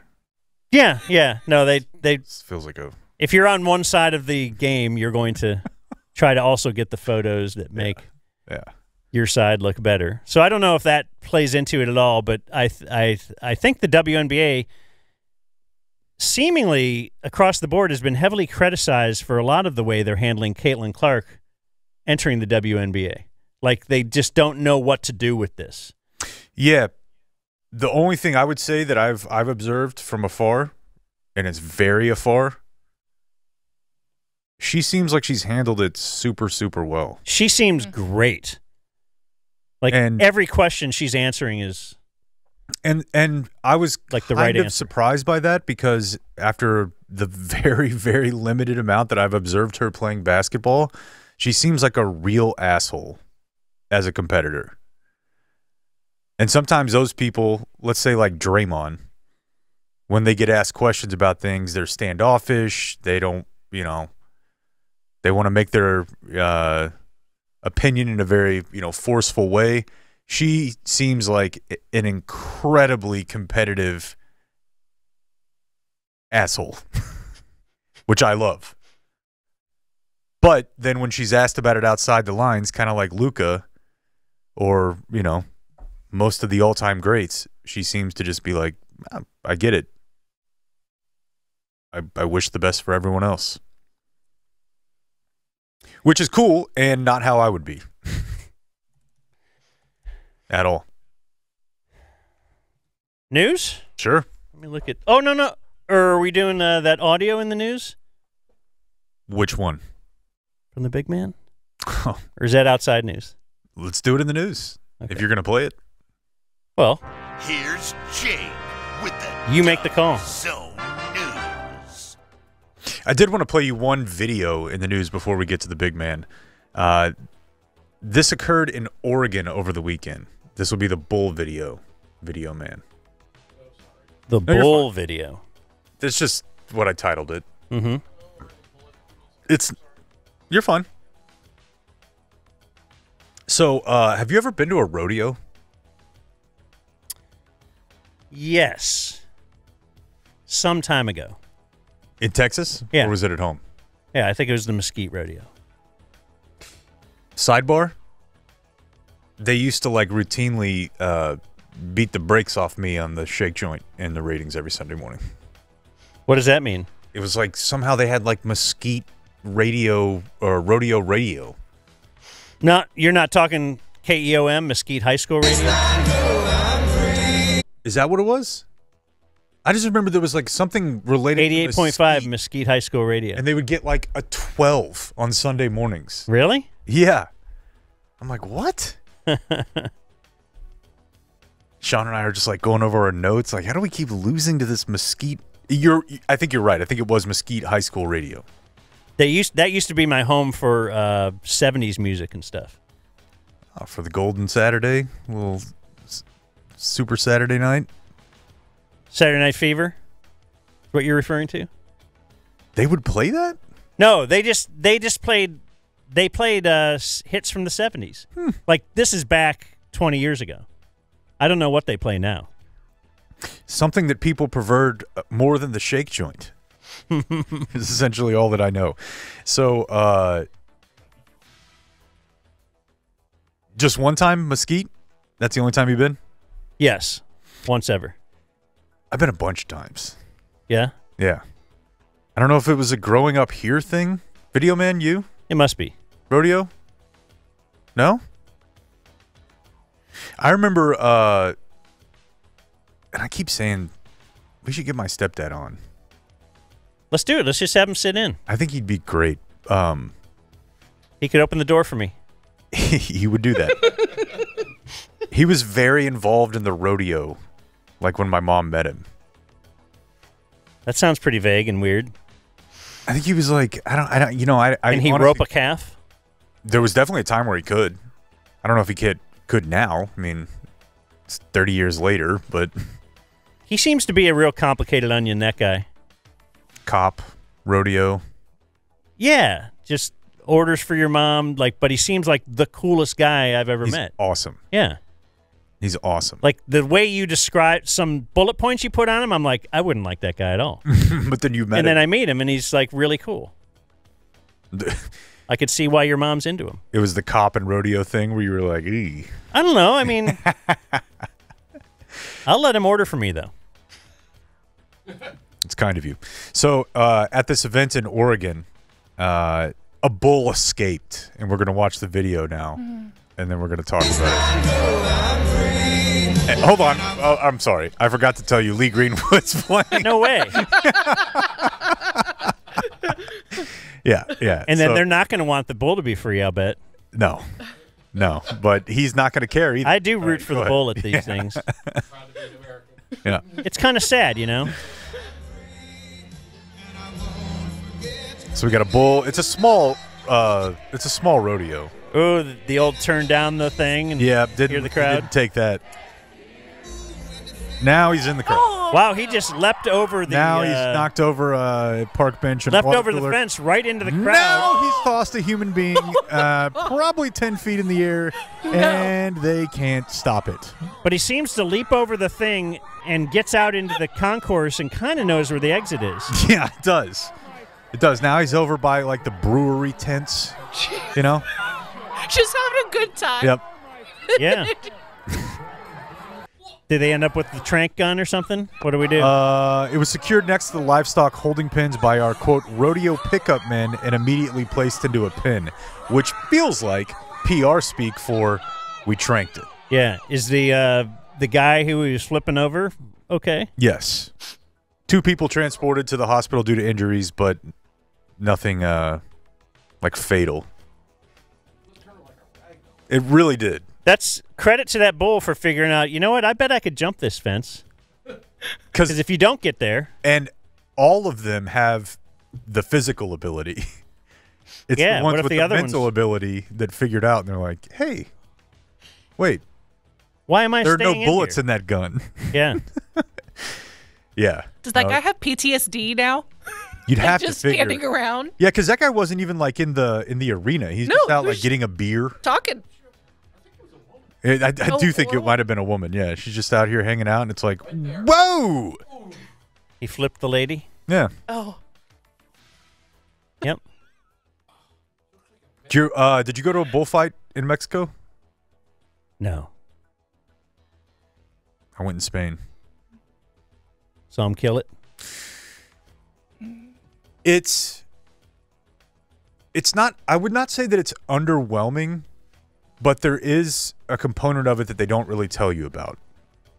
Like they drug it.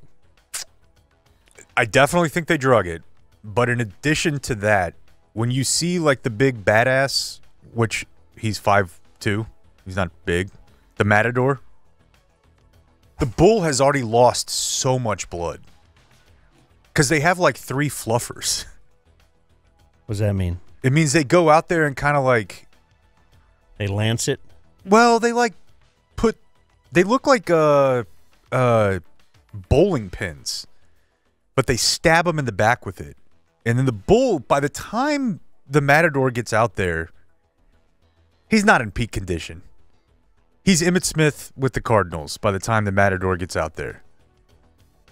And then he just kind of does like a little show and dance, but the thing is like effed up at that point. So it's like a high wire act working with a net. It seems like that. He knows, he's going to be fine. Yeah, and then why is that fun to watch? By the end of it, I wouldn't say it was fun to watch. Yeah, that's what I'm saying. Like, I just wanted to go. If there was a chance that guy could die, though, you might be into it. Those first few guys, I thought there was a chance they could die. But the last guy, the Matador, has a sword. And the bull has already lost a considerable amount of not only blood, but dexterity. And then they just do it like right behind their neck. And they just... Phew. And then they hook it up to horses, which feels like drag it around. They drag it out of the arena. But I remember watching this. They do like 10 of them in a day. Yeah, see these sorts of things right here. If you're watching on YouTube, those are all like stuck into their back. And so then this guy's just got like the cape and he's throwing it around, and this thing's like, I've been out here fighting 4 other guys for an hour and a half. But it did feel like a really cool moment for the horse, though. Is they're like, now I win. That's your silver lining. Yeah. You're always looking for that. That's right. I feel like I really bummed the intern out. It's not really intentional. Do you think Blake would fight that? Do I think Blake would fight a bull?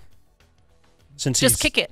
He's all fired up about fighting a bobcat. Yeah. That is a good callback.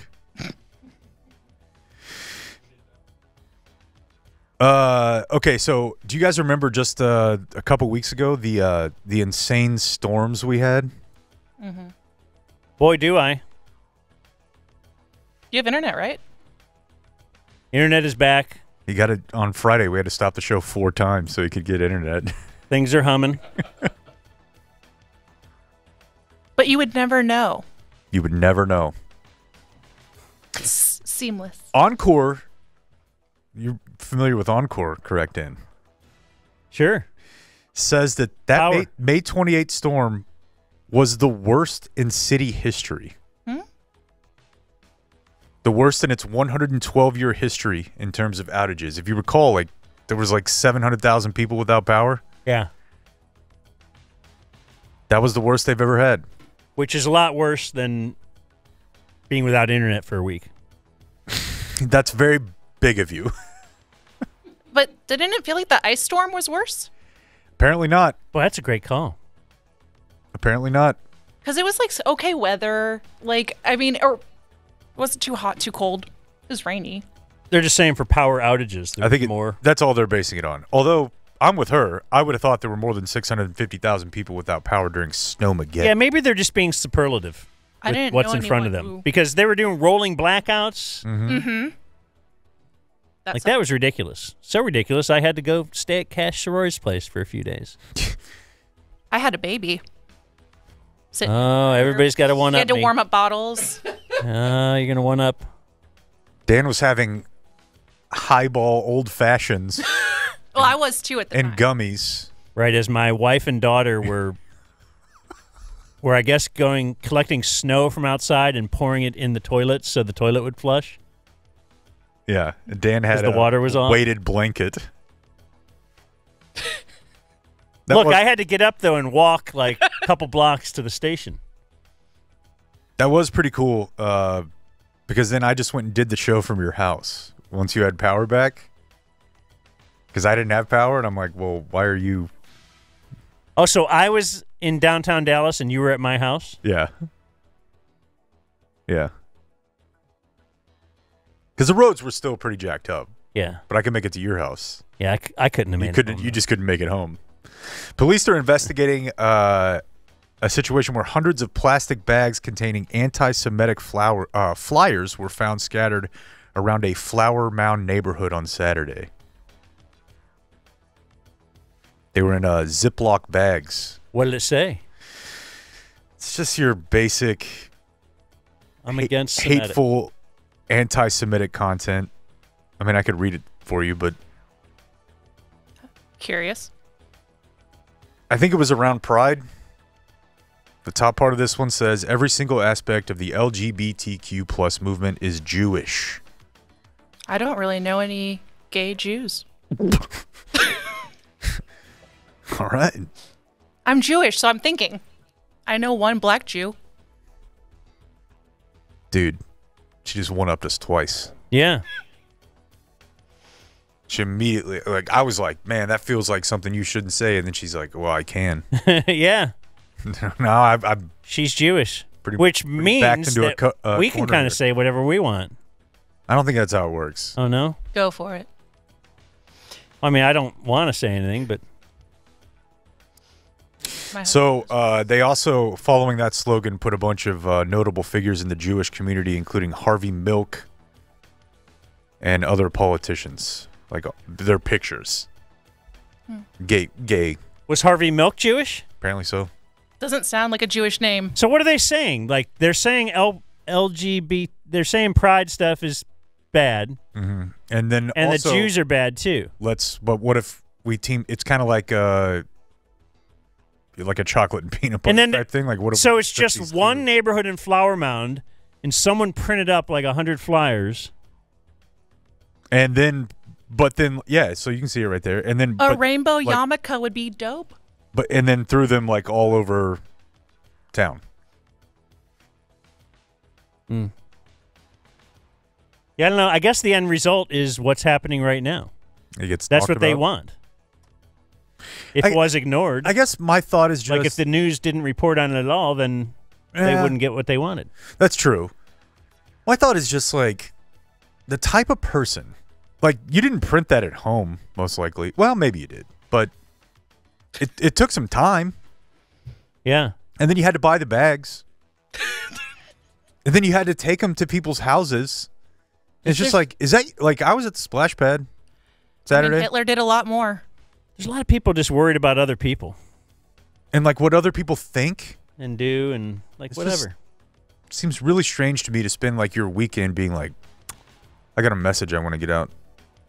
And I'm gonna put this in a bag and take it to your house. But also, I don't know. it's an interesting framing of the story too. That this is a story. It's really this is being mean to Jews, but like it's not really being like cool to gay people and everything. But they're like, yeah, but like if we call you gay, it is that's bad. It is in the order of operations here.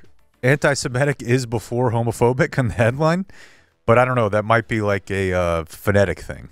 But also anti-Semitic, that's really bad. Homophobic, I mean, I can see it, but it's bad. You know, like that's kind of the framing of it. I got by with like, one thing. Look, we're not into gays either, but I'm pretty sure if I would have been like, space is super Jewish. Right. I don't think I would have seen the next day. Right. Oh man, that was one of the lines. Space is super gay. Hires. They were like, we could make her Jewish. They're like, don't. Don't.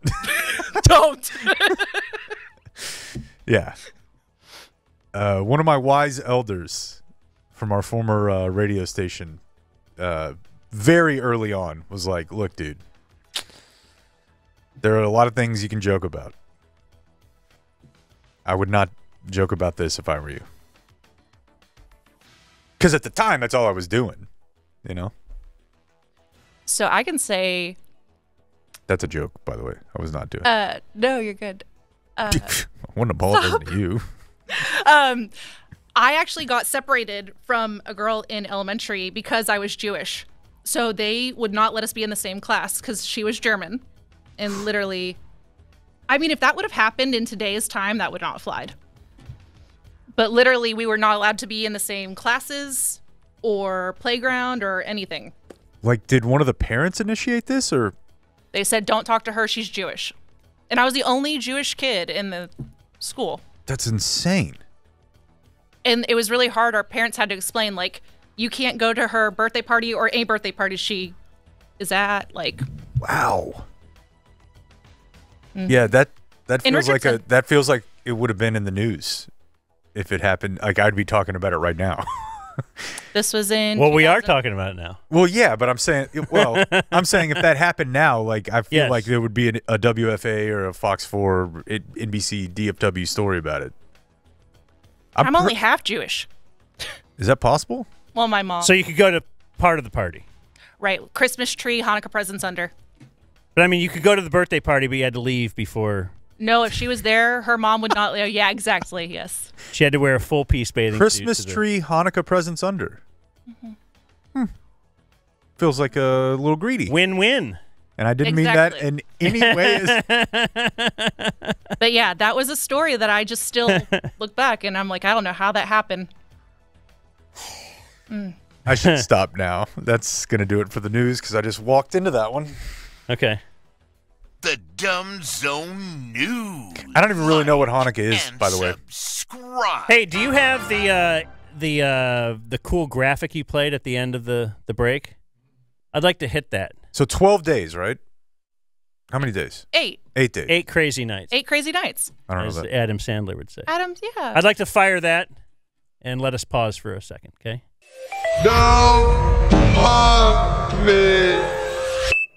Hey, before we get to the big man. Yeah, we forgot to play the big man in the news. Yeah, it's my bad. I was just telling these guys, I just got like one of the weirdest DMs I've ever received in my life. A doable mom? Great callback. I'm a big Tim Legler fan, just because he's like a big Mavs homer. Okay. Dating back to like February. But I've never received something like this before. This is from the All NBA podcast. And I suppose the fact that I'm mentioning this right now means I'm probably not going to do it. But it says, "Hey, Jake, I've enjoyed following your coverage of You're allowed to read like a DM somebody sent you, right? Yeah. Unless it's asking for your number. No. Which I do all the time. "Hey, Jake, I've enjoyed following your coverage of the finals and regular season. Great work. Celtics look incredible. Wanted to write and introduce myself. I'm person's name.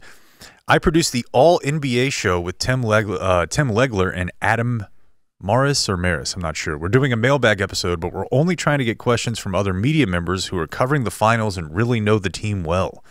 Is there anything you'd like to hear Legs talk about regarding the series, or any topic you'd love to hear him and Adam touch on for tomorrow's show? We'd be happy to shout you out on the show and promote your work, of course." That's interesting. It's super. So they're kind of like, interesting. They want to present it as if these other media members are asking Tim Legler for things. That's kind of the way that it seems. So they'll be like, "Oh, look at all these guys just coming to me for my knowledge." Right. Like Jake Kemp. Of the Dumb Zone. Yeah. That's weird, right? It's very weird. Like, I thought you were going to say you were being invited on the show. I'm like, oh, that'd be great. When I first saw it, I was like, okay, cool. Like, I'm starting to read through it. I'm like, yeah, I'd love We're to be inviting on the show. you to ask Tim a question. That's pretty much what it is. Mighty Tim. Who I think is great. Yeah, it's interesting. It's just kind of a weird media interaction, I suppose. Dear Tim, how do you think we could get more subscribers for patreon.com/thedumbzone? Let's let you write it, and then I'll reply and see if they read it. I can clip the audio. Of course. Dear Tim, don't you think we should let Tim Hardaway Jr. cook? Yeah. Love. Jake Kemp. Jake Kemp. Of the Dumb Zone. Did he address it to like the Dumb Zone? Does he know you're the Dumb Zone? Or does he think you're in terrestrial radio? My guess is that this is D Magazine related. D Magazine. Damn. So many respected entities floating very close to us, but not us. We can't get that respect. Yeah. Okay, so yeah, you want to play the big man? Yeah, I mean, it's we don't like to follow all Trump stuff. Let me preface when there's a real funny thing. We could literally every day if we wanted. Will we, as we get close to? Are we going to do any kind of a stream involving? I think we should, like a debate stream. The problem with the debate stream, as opposed to like a Cowboy stream, is we can do Cowboys without having to hear the commentary. With the debate, it's kind of the whole thing. Maybe we just. I do think we should have a separate show where we just break down the whole thing. Okay. Like we play video, we play audio, and we do that like as a separate thing than a regular Dumb Zone episode. Pause. Because a lot of people aren't going to want to listen to that. Yeah. But I think a lot of people make it a whole hour, 2-hour show. At least. Okay. Because I've done this before. It's called bonus content. That is called premium. Premium bonus. Preemie bones. But he's back out there. He's going to win. We're going to have to deal with all this again. Whether that excites you or pains you, I don't know. We can get that wall done. You know, there's a wall. There was always kind of a wall already, which is one of the funniest things. Like if you go down there, there's a wall. Yeah. So it's actually kind of an old, but right now it has a revolving door on it. We're going to stop that. Yeah, no, actually right now what happens is Hondurans walk up and pull a book out. And then they're around and they get into the country like that. Oh, like the secret thing. Yeah. And then it spins around and it spins them into a luxury hotel and where they have college. Into a college at a luxury hotel where they have unlimited supply of gift cards. Yes. And Yep. And it's great. Private jet travel. That's exactly. And yes, that's you exactly could only hope to be so lucky as a Honduran. Yeah. With a book. You know what I need? Several of my friends to be termed a caravan. Yes. I'm sorry, I just snorted. All right, so let's play this video. Let's play this video, and we can just enjoy the greatness that is the big man back on the beats. What you have to know is because I went through the audio or the whole thing just to find it, not just the clip that's on Twitter. We try to do a little bit more. We may be dumb, but. So what they're talking about here, I think this is a common thing, is electric power. How ridiculous. Like any power that's not like fueled by gasoline and cum. Right. Is sucks. So if it's wind, darling, that's terrible. It's not manly. But these electric vehicles, like he'll be like, you know what? They're mandating that everybody be an electric vehicle in the next 2 years. Yeah. Or else like they're wanting us like we have to give up our other vehicles. Like this is what the Democrats want, is they're enacting a law that says you have to be an electric vehicle by 2027. So if you don't vote for me, you're going to have to drive an electric car. Which the weirdest part to me about it is like the intersection of the Trump version of conservatism and like Elon Musk. Right. He wants everybody to be in electric cars for sure. Yeah. and he's on board with Trump. So, yes, there's a lot of you're going to find in politics. There's some intersecting. Some things that just don't make sense. But so what he's going to go into here is he's going into a boat that is battery powered. Yeah. And I think that's where we pick it up. And you go out at 2 knots. That's essentially almost like 2 miles an hour.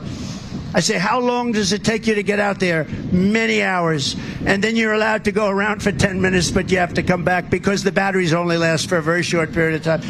So I said, let me ask you a question. And he said, nobody ever asked this question. And it must be because of MIT, my relationship to MIT. Okay. Very all right. smart. Yep. I got a lot of things I got to say here. One, I mean, obviously, as a student of this game, this conversation never happened. That's not unique to Trump. They all make up like I was talking to little Timmy. You know, they all make up these fake interactions. If you're watching on video, the crowd is amazing. There's a woman wearing what I can only describe as like what I see college baseball players wearing now as sunglasses. It's like a new version of the Oakley blade. Curious. There's some flat bill hats. There's a guy who has a Trump shirt on that is stylized like AC/DC. like an AC/DC shirt. Yes. With a lightning bolt below it. There's a guy to his right who has like the most finely manicured, completely white goatee I've ever seen in my life. There's a guy to the bottom right with a sleeveless shirt on who I think is eating a turkey leg. And even if he's not, I like to imagine that he is. Yeah. Camo Trump hat. What about the guy in the bottom left corner? Like, how did I end up here? Yeah. And then to top it all off, just the fact that he does it's probably my relationship with MIT. Because when I think MIT, I think of two things. Goodwill Hunting, Donald Trump.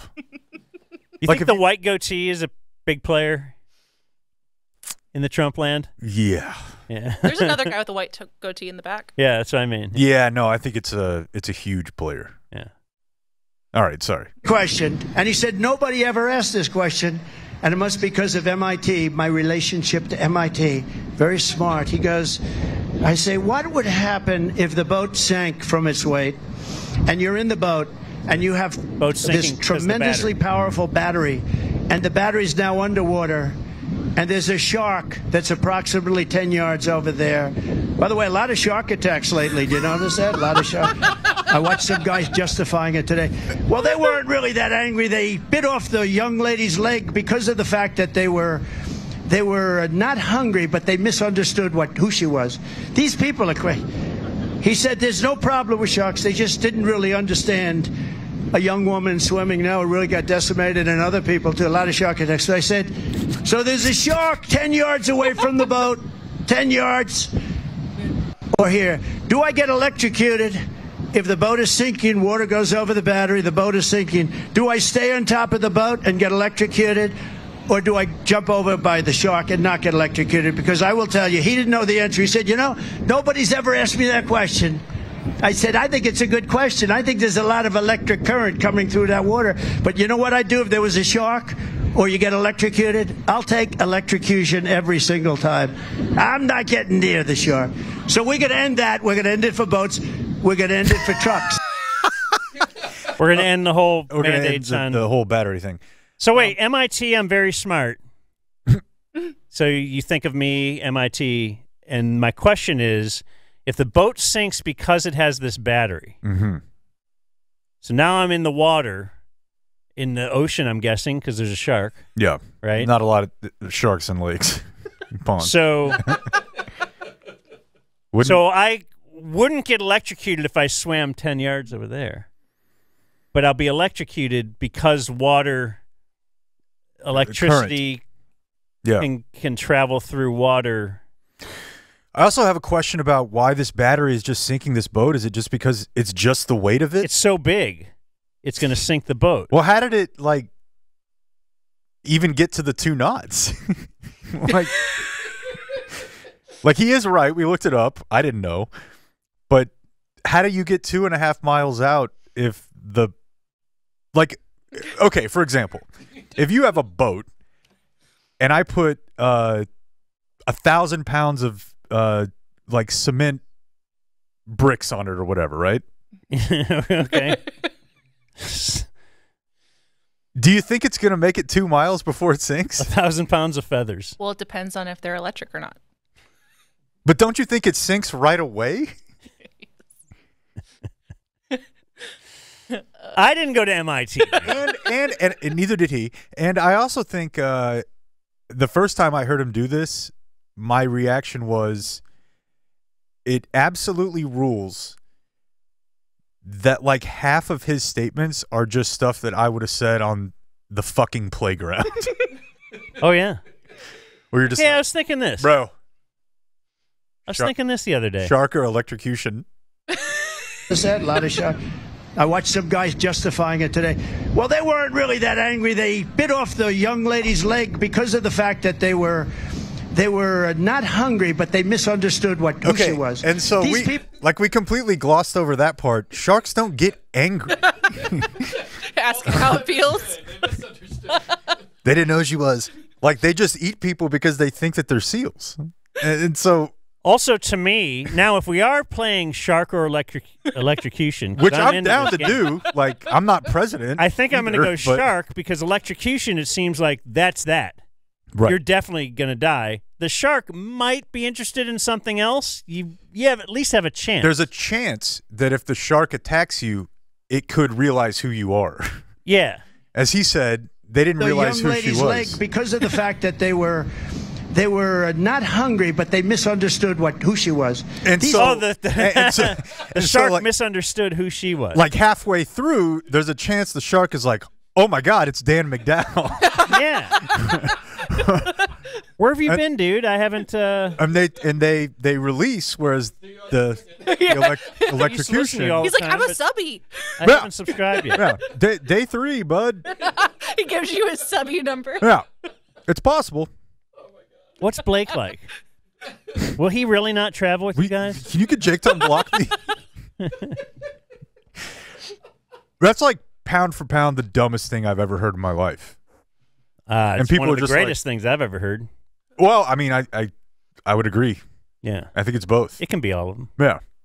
The Dumb Zone presents. And the most amazing thing is that those of us who think that his policies suck, the best we can come up with is like a guy who's even older who I don't think could eat an ice cream.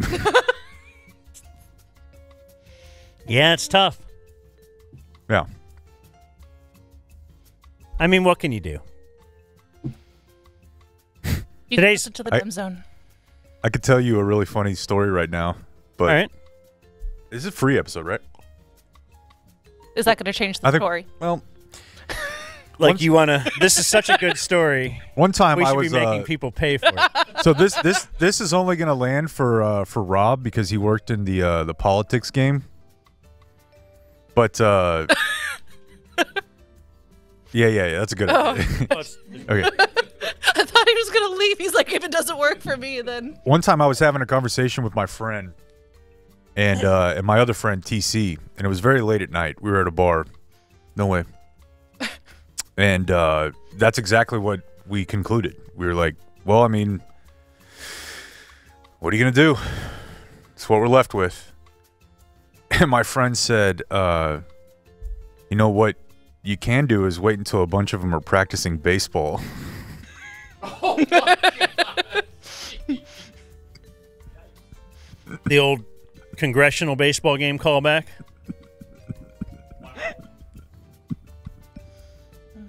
Look, you hire a shock jock, you're going to get shocking stuff. You can't be upset. I'm relaying a story. Right.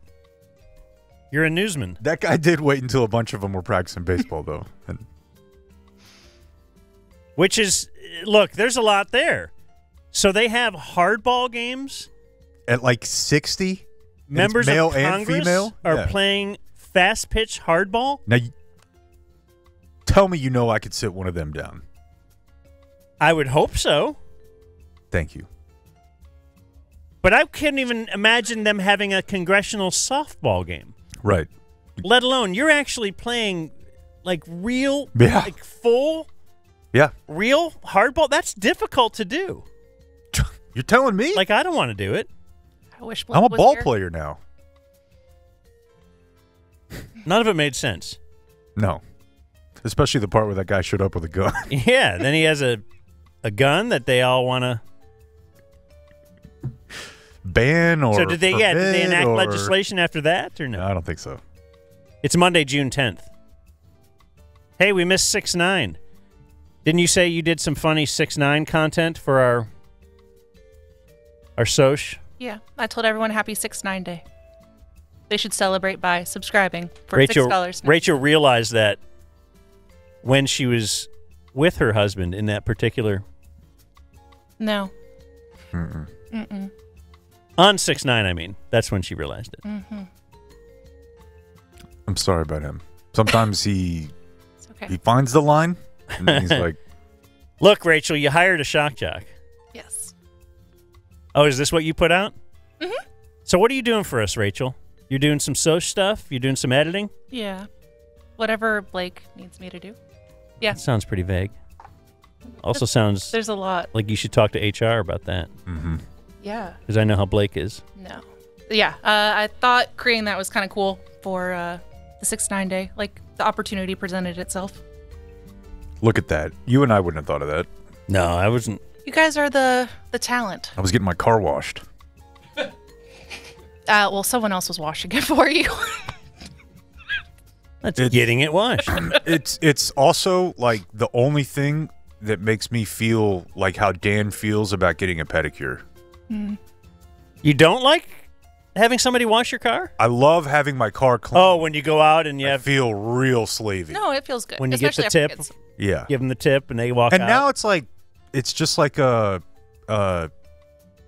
collective of tips. Did I tell you this? I got a white lawnmower and I love it. I don't feel bad. Yeah. You kind of have to, yeah. Okay. I felt bad when I had a Hispanic guy mowing my lawn. I don't, hey. Oh my God, I thought you meant the color of the lawnmower. No, a Like, guy. It's great. It's a white lawnmower. No, I mean. No, like a guy. I've told you this before, but. That's where you don't like the pedicure thing. Yeah, it feels. If there's a Vietnamese lady. It feels colonization-y. Yeah, just. Yeah. I won't do a shoe shine. I can't believe people that do the shoe shine at the airport. Dude, weirdest That thing ever. seems Like, as nobody was doing racist- it, but there's a shoe shine thing at that car wash. And I'm like, who's just sitting here doing this, like double dipping on the racism? Like, hey, I just want someone else to know that I'm way better than them. As I told you, when we got, we get our house cleaned every 3 weeks, I think. Yeah. And they are not white. We used to have a Caucasian female who did it, and the shift in how I act once we got the Latino crew, when they get there, I start cleaning with them. You have to clean before the cleaning people. So you got to do that either way. But like when they get there and they see me like bad. me doing my little computer work. Is that how you do it? Me. I'm like, dude, I don't think that they think I'm working. Yeah. So I will get up and start like cleaning just so they can see that I respect them. Right. Oh. I mean, it might backfire. They might actually be thinking, well, he's just going to he doesn't think I'm doing a good enough job. Didn't think about that. It's a good point, They're though. not respecting my craft. Yeah. What a tangled web. It's tough, man. White men. White lawnmowers. White men have it the toughest, is what we're saying. Everybody else can just hire whoever they want. They don't feel any guilt about it. Right. So today's Monday, June 10th. On this day in 1692, the first execution resulting from the Salem witch trials in Massachusetts took place as Bridget Bishop was hanged. Just can't believe it's real. The guy behind looks very unsure of what he's about to do. Well, probably a witch. The guy's raising his hand in the back. I object. Dude, think about that.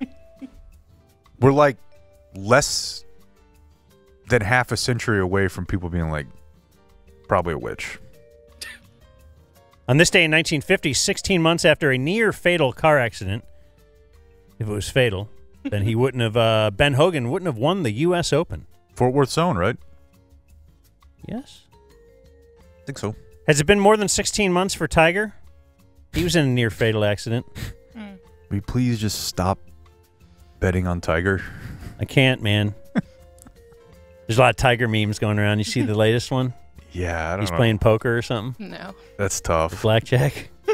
I mean, I know he's partied like extremely, extremely hard. Yeah. And he has like pill face. Yeah. He's all puffy. That's the other thing too is like, and I don't think he's puffy just because of like partying. I think he's puffy because of fillers. What do you mean? Like Botox stuff? Yeah. Hmm. I think he's had a lot. On this day in 1977, James Earl Ray, he killed Martin Luther King Jr., the King. He escaped from prison in Tennessee with 6 others. A lot of respect, right? Got recaptured 3 days later. Yeah, I would say if you make it more than a day. If you get out of prison. Yeah. Imagine that high, though. I mean, escaping. They built it to keep you in there. Mm-hmm. Yet you somehow, just little old you, you're just some guy. Like a whole government built that to keep you in there. Let me ask you this, though. Along the lines of your, I want to be the lone survivor of a tragedy, do you feel less cool as more people escape with you? Do you know what I'm saying? Like if you get out on your own. Yeah, that's a real baller. Yeah. But if you're a part of like a Andy Dufresne. But if you're a part of like a prison break, I don't think that feels that cool. Probably more of a chance you get away, though. Swarm them. Flood the zone. Yeah, you're probably right. But they didn't get away. They didn't get away. They got away for a couple days. On this day in 1991, 11-year-old J.C. Duggard of South Lake Tahoe, California, was abducted by Philip and Nancy Garrido. She was held by the couple for 18 years. Oh. Raped repeatedly, had 2 kids with Philip, and then was found by authorities. And yeah, if you were wondering, she's a nice-looking lady. No.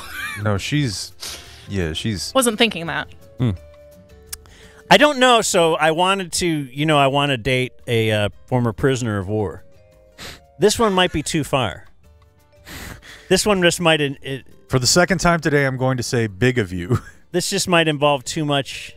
Trauma to deal with me. Yeah. Like, I don't think...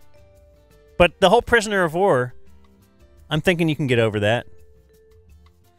Yeah, and the other thing I've always wondered about, like the POW thing, is it's not all created equal. Like there have to be some POWs that are just like, look, you just can't leave, dude. Yeah. Or lady. They don't beat you and rape you and stuff. Right. In this case, I doubt the whole 11-year-old. Yeah, that's a little much. Yeah. It's a little much. Now, this day in 2016, 2 things happened. One, singer Christina Grimmie, she was a finalist on The Voice, an NBC show, was shot to death during a meet and greet. What? After a concert in Florida by an obsessed fan who then killed himself. I've never heard this story before. No. But I gotta say, like, there's the guy who killed John Lennon. Yeah. It's pretty low rent to be like, I'm obsessed with somebody. I'm going to kill a final, not like the winner of The Voice. Yeah. Do you know what I'm saying? Like, I know exactly what you're saying. Yeah, John Lennon, bro. I mean, come on. Respect. Guy got me, I was obsessed. That's a Beatle. Yeah. We're all obsessed with John Lennon. Yeah. Like a whole society was. It feels like telling everybody that like Brooks Bollinger was your favorite football player or something. You know what I mean? Yeah, it's good that he killed himself. And then on this day as well, in 2016, same thing. Actor Michael Jace sentenced to 40 years in prison for shooting his wife, April. Man, that was a wild story. He's on The Shield, right? He is. I probably met him. Julian. He didn't kill me. Just like when I met Deshaun Watson, he did not make me do anything to him. That was a super weird story because, well, I mean, there's obviously like the fact that he killed his wife, but he was just like such a tortured person on the show. And then it was like, turns out he was actually like for real crazy. Yeah, he was. I mean, what are you gonna do? A closeted homosexual on the show. If you remember, that was like his main story arc was that he was tormented by that. I would like to have the time to go through that show again. You're telling me. Now, what if he was gay and Jewish? Well, now I have a flyer for him. Yeah. Here, bro, look at this. Just telling you gay Jews aren't. Yeah, who's that flyer for? Yeah, I don't know. Still telling you. I don't know. Birthdays today, Anthony Hitchens, 32. Dorrance Armstrong, 27. 2 former Cowboy greats. Peter King, 67. Good friend of yours. Wait. He went to Ohio University, but I've never met him. He's only 67? Yes, I would have thought Peter King was older. I 100% would have gone 77. Wow. Dan Fouts, 73. Legend. Kate Uptops, 32. Cheap. But that was a cheap line, you say? I've seen compromising photos of her, though. Oh, was she in the Apple leak or whatever? Yeah. Is she still with Verlander? I believe they are they married? I believe they're married, yeah. All right. Hey, way to go. Bill Burr, 56. The great. The absolute great. He came out to we had a remote somewhere and he just joined us. I can tell you exactly where it was. Were you running the show back then? I was doing the top 10 back then. All right. But it was at Ozona on Greenville. Yeah, he had problems with me at first. But it was electric, though. Yeah. It was like basically, it's actually interesting. It was a Spider-Man. We've had a few, we've had a few comedians on over the past couple months, and those are the first 3 times I've ever seen you deal with a comedian where they weren't like, what are we doing here? Why does this guy suck? But Bill Burr, it was great content. And that was dude, that was so long ago. Yeah. It was before he was on Breaking Bad, I think. For sure before that. For sure. Rich Hall is 70. Fill me in. Baseball? Who? I think Rich Hall. I don't know who that is. Oh, wait. I also don't know who it is. I was thinking it was Julia Louis-Dreyfus's husband, but that's Brad Hall? Who the hell's Rich Hall? I mean, you're reading his birthday. Look it up, Rachel. It just says comedian, but there's nothing really of note here. I don't know who that guy is. Yeah. No, that's not. How to lose your money the right way in Vegas. All right. Dump that whole thing. Can we dump things? Can I tell you a funny note from his Wikipedia page? Kempspin. SNL? Richard Hall was born in Alexandria, Virginia, and grew up in Charlotte, North Carolina. He claims to be of partial Cherokee descent. I just think that's a funny note. Wonder what we could claim that could get on our Wikipedia. Don't you get free college, though, if you're partial, even a 10th? I'm so close. They get free college and a hotel room at the Ritz. That's right. Yep. I remember so great to not be white. Trying to check on it when I was a kid. Just because you're all kind of... You can look at Jake and be like, yeah, I don't know. My mom's grandmother looked pretty white, like a native to me. And she, had that background. Yeah, and you got that dark hair. And I was like, okay, well, how close are we? Yeah. Not close enough. Frankie Faison is 75. He was on The Wire. Faison. Tim Van Patten is 65. I knew him as a kid as he was Salami in The White Shadow, but then he became a somewhat of a notable director. I believe. I think he might have directed the finale of Sopranos, but I could be wrong. Don't look that up. I won't. Kate Flannery is 60. That's Meredith from The Office. Elizabeth Hurley is 59. Really weird career arc. Elizabeth Hurley? Just like there was a time where she was like the hottest woman in Hollywood. Like hottest getting good roles, or Both. hottest like she's just good looking? I feel like she always played a MILF. Like she was always. She might have been before her time, and she was married to Hugh Grant. And then she just, I mean, when's the last time you saw or heard anything about her? Yeah. I hope she's doing okay. Me too. Rapper The DOC is 56. Dallas. Actor DJ Qualls, 46. Do you know what happened to the DOC? Mm-mm. I don't know the specific medical condition, but he got progeria. No, he got something that like basically killed his vocal cords. Probably bad if you're a rapper. So he wrote like everything for Dr. Dre. Ah.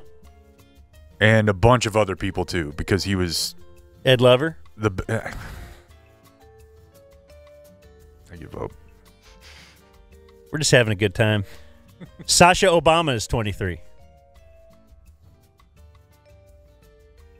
One of the Obama kids. Yep. Born on this day, now dead, Judy Garland. Why do you moan? No, sorry, no. That's Dorothy from The Wizard of Oz. I know it was. I just thought of. I know she had a hard career, like of what she went through during the. Yeah, I believe there's a documentary. I mean, it's the way it was. I mean, she was like pills, like they were just forcing her to not eat, take pills, and that's just how. It's the first color movie, right? But I'm sure they weren't sexually harassing her or anything. No, very everything respectful. was fine. Yeah. Probably not. Fine with that. Treated her with respect. Speaking of treating your actresses with respect, Hattie McDaniel, born on this day now, the first African-American actor to win an Oscar. It was in 1940. And what that did for the nation is it kind of opened everyone's eyes to, hey, wait, have we been treating a certain segment of society wrong? What? Let's change everything. Hold the phone. And then after she won that Oscar, certainly she was just showered with riches. Yeah, and they actually they said please move into my neighborhood. They actually didn't let her go to the ceremony. I'm reading here. Hold the fort. Hold the fort. They said, why don't you just sit there with Jesse Owens, your heroes? Because I don't think he was treated very nicely when he got back either. I think that would be a safe assumption, yeah. And also born on this day, now dead. I forgot he was not alive. Marion Barber, MB3. And Marion Barber has what we'll put on the video screen right now, what's considered to be the greatest 2-yard run in NFL history. Do you remember this? Of course. Like it's from their own 5-yard line. Tones roams. Yeah, we should watch that again. Watch Romo, his whole action there. He's looking for a face mask. He hands off left. He complains to the ref. Then he tries a really poor block. What's he going to do? Anyway, though, Marion Barber ended up running 10 yards back, or at least 10 yards, maybe more. Like he ended up running, what, 50 yards? Probably. To gain 2. But he didn't get a safety. No, he didn't. That's the key. And then I think, I don't remember if it was the same day, but then he took a gun into a church. Marion Barber did? Look it up. It turns out, being a running back who is known as the Barbarian, it might result in some issues with your brain. In 2014. Was he the guy with Not Julius Jones. Who was the fastest? Felix Jones. Did they pair those two up? Like No. Marion Barber? Who was his cohort? He had like a running back cohort that like Marion Barber would come in to pound it.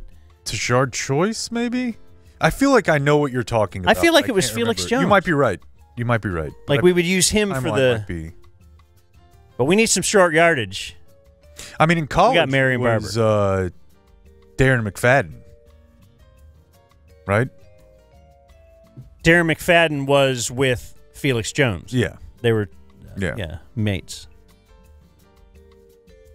Now, I thought in Fort Worth once there was a bad guy with a gun and a good guy with a gun came out and shot that bad guy with a gun, so you want to have a gun in church. It's happened before, yeah. And also died Must on this day, concede. still dead. What? Let's see. We have Ray Charles. We have Gordie Howe. We also have Margaret Helt. Ray Charles, real heroin success story. Really? Well, just the idea that you can be that smacked out. I didn't know he was into heroin. Ray Charles? Yeah. Am I wrong? The Blind? Yeah, dude. You never seen the movie? What's the movie? Ray? I've never seen the movie. No. If you're saying in the movie Ray he was into heroin, I'm going to believe it. He used it at the age of 18 to cope with his brother's death. Yeah, he had to have people, like, tie him off. It began with marijuana, commonly referred to as a gateway drug. Nobody ever talks about the good part of heroin. That's what I'm saying. This helped Ray He's like Charles one of the get most over his successful brother's musicians death. of all time. Did it make him blind? I think he was already blind.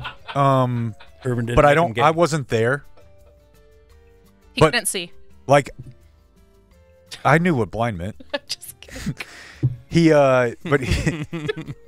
But that was the thing, is like to be addicted to heroin and to be blind, like somebody has to do it for you. Yes, You're not it's hard finding- to find a vein, right? Yeah, exactly. You should see that movie, dude. It's really, really good. Jamie Foxx, right? Mm-hmm. Oh, I love Jamie Foxx. And, too. you know, he can sing quite well. He can sing, he can So he dance, he can- act. It feels very legit. Has he been doing okay? Like, there was something that came out that he was in the hospital, and then... I think it's because of the vaccine. Oh. That's what they say when anybody dies. Yeah. I love it. And then you get both sides. We're going to get blind. Yeah. Are we going to get shadow banned? I want to get shadow banned. Do you think Pfizer will do a commercial? We could get Travis Kelce. Ooh. And Taylor Swift. I've met her, though. In 2007. It feels like Leading with your... statement. She does that a lot. What? You have a Taylor's version cover on your laptop. Mm-hmm. So I feel like you're really stoked on Taylor's. I've been following her since she was the opening act for Brad Paisley here in Dallas. So I knew her before anybody else knew her. I have her So there's signature. a chance that you could end up in Today in History one day as a person who killed a pop star than yourself. Yeah, because she's obsessed. Yeah. Well, But that's a good one to be obsessed with. It's much better That's than not third embarrassing. place on The If Voice. you killed Taylor Swift, we'd be like, cool. Taylor Smith. Taylor Smith is a former intern of ours, actually.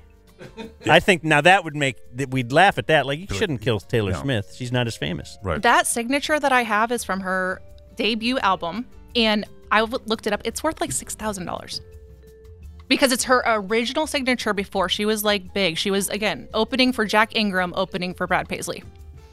And she wrote, "I love Rachel" on my t-shirt and signed my pink razor phone. Look at that. That story's so old it involves a razor. Pink razor phone. What do you think that's worth in this room, though? Because anything is only worth what somebody will pay for it. This room, probably not. But I'm not going to do any slander right now. Jake's daughter would probably think it's cool. But Jake's daughter wouldn't care at all. No, she would. Would she really? Big time. I've already lost the plot on that one. She wasn't that impressed when she met me, and I was thinking, okay, that just means she doesn't want to meet anybody. You're saying Taylor Smith. I would say most people she'd want to meet she's intern pretty Taylor. excited about, actually. Oh, okay. It might have just been you. Yeah, it was me. Died on this day is Margaret Helt. She is the hairdresser who created the Beehive. Okay. That feels like one that's not coming back, but A lot of things do come back. Mm-hmm. Do you think wearing a rug will ever come back? Like Terry Bradshaw went bald and he wore a wig for quite some time. You know, Are you asking for a friend? Yeah, no. I think it would be. Do you think it'd be absolutely awesome if I showed up with hair? if you showed up with a toupee? But no, I think that. Let's pitch Morris wigs. I think that probably technology has advanced to a point where people are not doing it anymore. Because even like that thing that Witten was doing, everybody made fun of him for saying that it was makeup. It kind of was makeup. I think it's called Topic. The fake hair thingy? Yeah, but it's look, I don't really know what it is, but I know it's like the thing that Brian Urlacher was pushing. He was on the station a couple times. And now Dan McDowell. Why not? I think you got to have a little something to work with, though. Well, I might. I might have like a ring. I'm sure I have a Norm ring. Could start playing. But I don't think I have hair. anything on top. Very, very. I'm never going bald. Yeah, there you go. Yeah, my husband, when we met on Tinder, and on his profile pictures, he had hair. And when I met him, he was bald. And I freaked out. And You he still is married bald. Yeah, it's funny. That is a little bit shisty, though. It's because he's funny? There's so much. Like if you saw a chick on Tinder and then when you met, it was clear that she had had a breast reduction.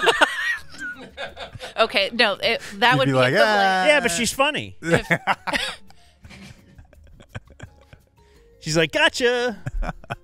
Whoopee cushion. I mean, my friend convinced me to call him back. I was like, no. And now we're married. That must be weird to be a lady because you really have no idea about the size that you're worried about. Like, we But they're got not a that little bit worried of a about roadmap. If They're you would not? have let off with that, it would have been great. We're I was not. like, why Whoa. did we keep this? But yeah, that's how Tinder works. That was 9. But I mean, at least we get a little idea. We're into jugs. Oh, okay, I can see your jugs, even under the shirt. Dude, I'm thinking that's going to be a good thing once I see it. But then, I drop my pants, and she's like, It's like, I think, and I've hold thought, on. I've thought this My for a glasses very are long my time. readers. The the male obsession with size of penis is extremely latently homoerotic. Like, more guys are worried about it Yes. than girls? I think so. I think once you get to like average, most women are just they want to be like emotional with you. I think I'm sorry if I'm delving into female psychology here. Sounds like she's saying no, actually. I'm looking for a hog. I'm But still thinking back to where you talked about watching a porn where the guy was like critical at the end, and you're like, "Don't do that to her," like defending her. Yeah. Nobody wants that. I don't think it matters that much. And perhaps that's just what I tell myself, but I really don't think. I think it's weird how much guys care about it. Like, I think there's a reason for the term dick measuring contest. And it just means like dudes being like, sup. So what I'm saying is you're fine, bud. How big you packing, bro? They all love it, Dan. That's what I'm telling you. Yeah. You're fine. All right. They think it's great. And that was Today in History. Probably a long episode. Extremely long. We did pause a couple times. We might be a little bit short tomorrow, though. Yeah, tomorrow we're going to be at Washed Media in Austin. Mm-hmm. And so why are we doing that? Because they are our media partners. I believe they technically own us. Okay. In some form And or they've fashion. demanded that we do a show in Austin, and we just said, whatever you say. Whatever you say, sir. We'll be there. Thank you, chef. So you like when they yes, call chef. everyone chef? It's yes, chef. I've been saying it a lot. I had to do it. You don't order chef. Yes, chef. Yes. I worked for like Wolfgang Puck. Like, I mean, there was. Look at this. It's very. We need a full Rachel episode one day. We need Swift, a full we've got Who is Wolfgang Rachel. Puck. We've got penis opinions. Stephen Piles. That was the big one. Mm-hmm. Is that a good way to end, or Yeah, well, kind of went out with a little bit of a Harrison. whimper? Yeah, no, don't do that. What would Blake do? What would Blake do? You know what I'm going to end with? If you want to stick around and hear it, you can. It's just 2 minutes. I put a little montage together. I listened to some of the Washed guys, and they were reading Dumb Zone Reddit comments. And so we'll just let you listen to that. And then tomorrow when you hear us, we will actually be at their studios. So it's Circling Back is the name of the podcast, right? Fantastic show. That we're going to be on. And that's who is talking. So we'll let Matt Brunig chime in. Adios, mofo. And then here we go. We launched a nice little video the other day announcing that Dumb Zone is officially a podcast that is affiliated with Wash Media. It's a nice partnership, and I think it'll be mutually beneficial, as most partnerships are. So their listeners, I assume, are pretty excited about this too, yeah? You know, it depends on where you look. Yeah, so no, I've actually, they're so excited that I've actually isolated some comments from the Dumb Zone subreddit. Do you mind if I read some of these? Yeah, okay, let's see. Talking about how funny we are? Or... Yeah. This one actually directly talks about how funny we are. It says, is Wash Media supposed to be a comedy podcast network? It was not clear from the video. Huh. Someone said, we had someone try. They initiated their loading phase. I wonder if we got them. It said, personally, I tried circling back a few weeks ago and thought the guys on that were conceited, over-laughing douchebags. Someone said, someone actually agreed with the above take. They said, subscribe based on Jake's appearance on their show and tried listening to a few episodes. Thank you for your time. You gave us a shot to earn your business, and that's all we can ask for. And so to those last two, thank you. I think he gave us a really good compliment based on the couple episodes that he listened to. He said, all I can say is that they sound like they'd get along great with the Dude Perfect guys. Well, the final thing just said, I felt like the Dumb Zone was really coming alive with a fun cast of characters during football fall streams. Now, Jake's douchebag pals from Austin are likely to spoil this kind of vibe in the future. Yeah. Wouldn't be the first time I spoiled some vibes for people. They call us the vibe spoilers. Yeah. I like being the loudest group of guys whenever you walk into a bar and just spoiling the vibe for everyone except your core. I feel like we're vibe amplifiers more than anything. Yeah, right? We're the type of guys who show up to the bar, immediately ask the bartender if he can change the channel. Yeah. And then we just loudly talk, and then we'll put like 20 in the touch tones and then leave. Mm-hmm. Yeah. That's us. Mm-hmm. That's what we do. That's what we do. Yeah. I'm glad that they're excited about this just as much as we are. Major shout to the Dumb Zone and their listeners. Is that a vocal minority? Minority. I don't know if it's a minority. I think based on the subreddit, it was pretty 50-50. So a good representation. I'll take 50-50. Yeah. Yeah. Hey, I'm just glad there's a conversation. And here's the cool thing. And you don't have to listen to our show. No. That's one of the things. Like, we're not going to embed Dan and Jake's show into the middle of our show. Nothing they say can hurt you, like anything in the TFM comments could hurt you. So. Yeah, we were born from a different, cut from a different cloth, different breed. They don't make online personalities like us anymore. No. We're different.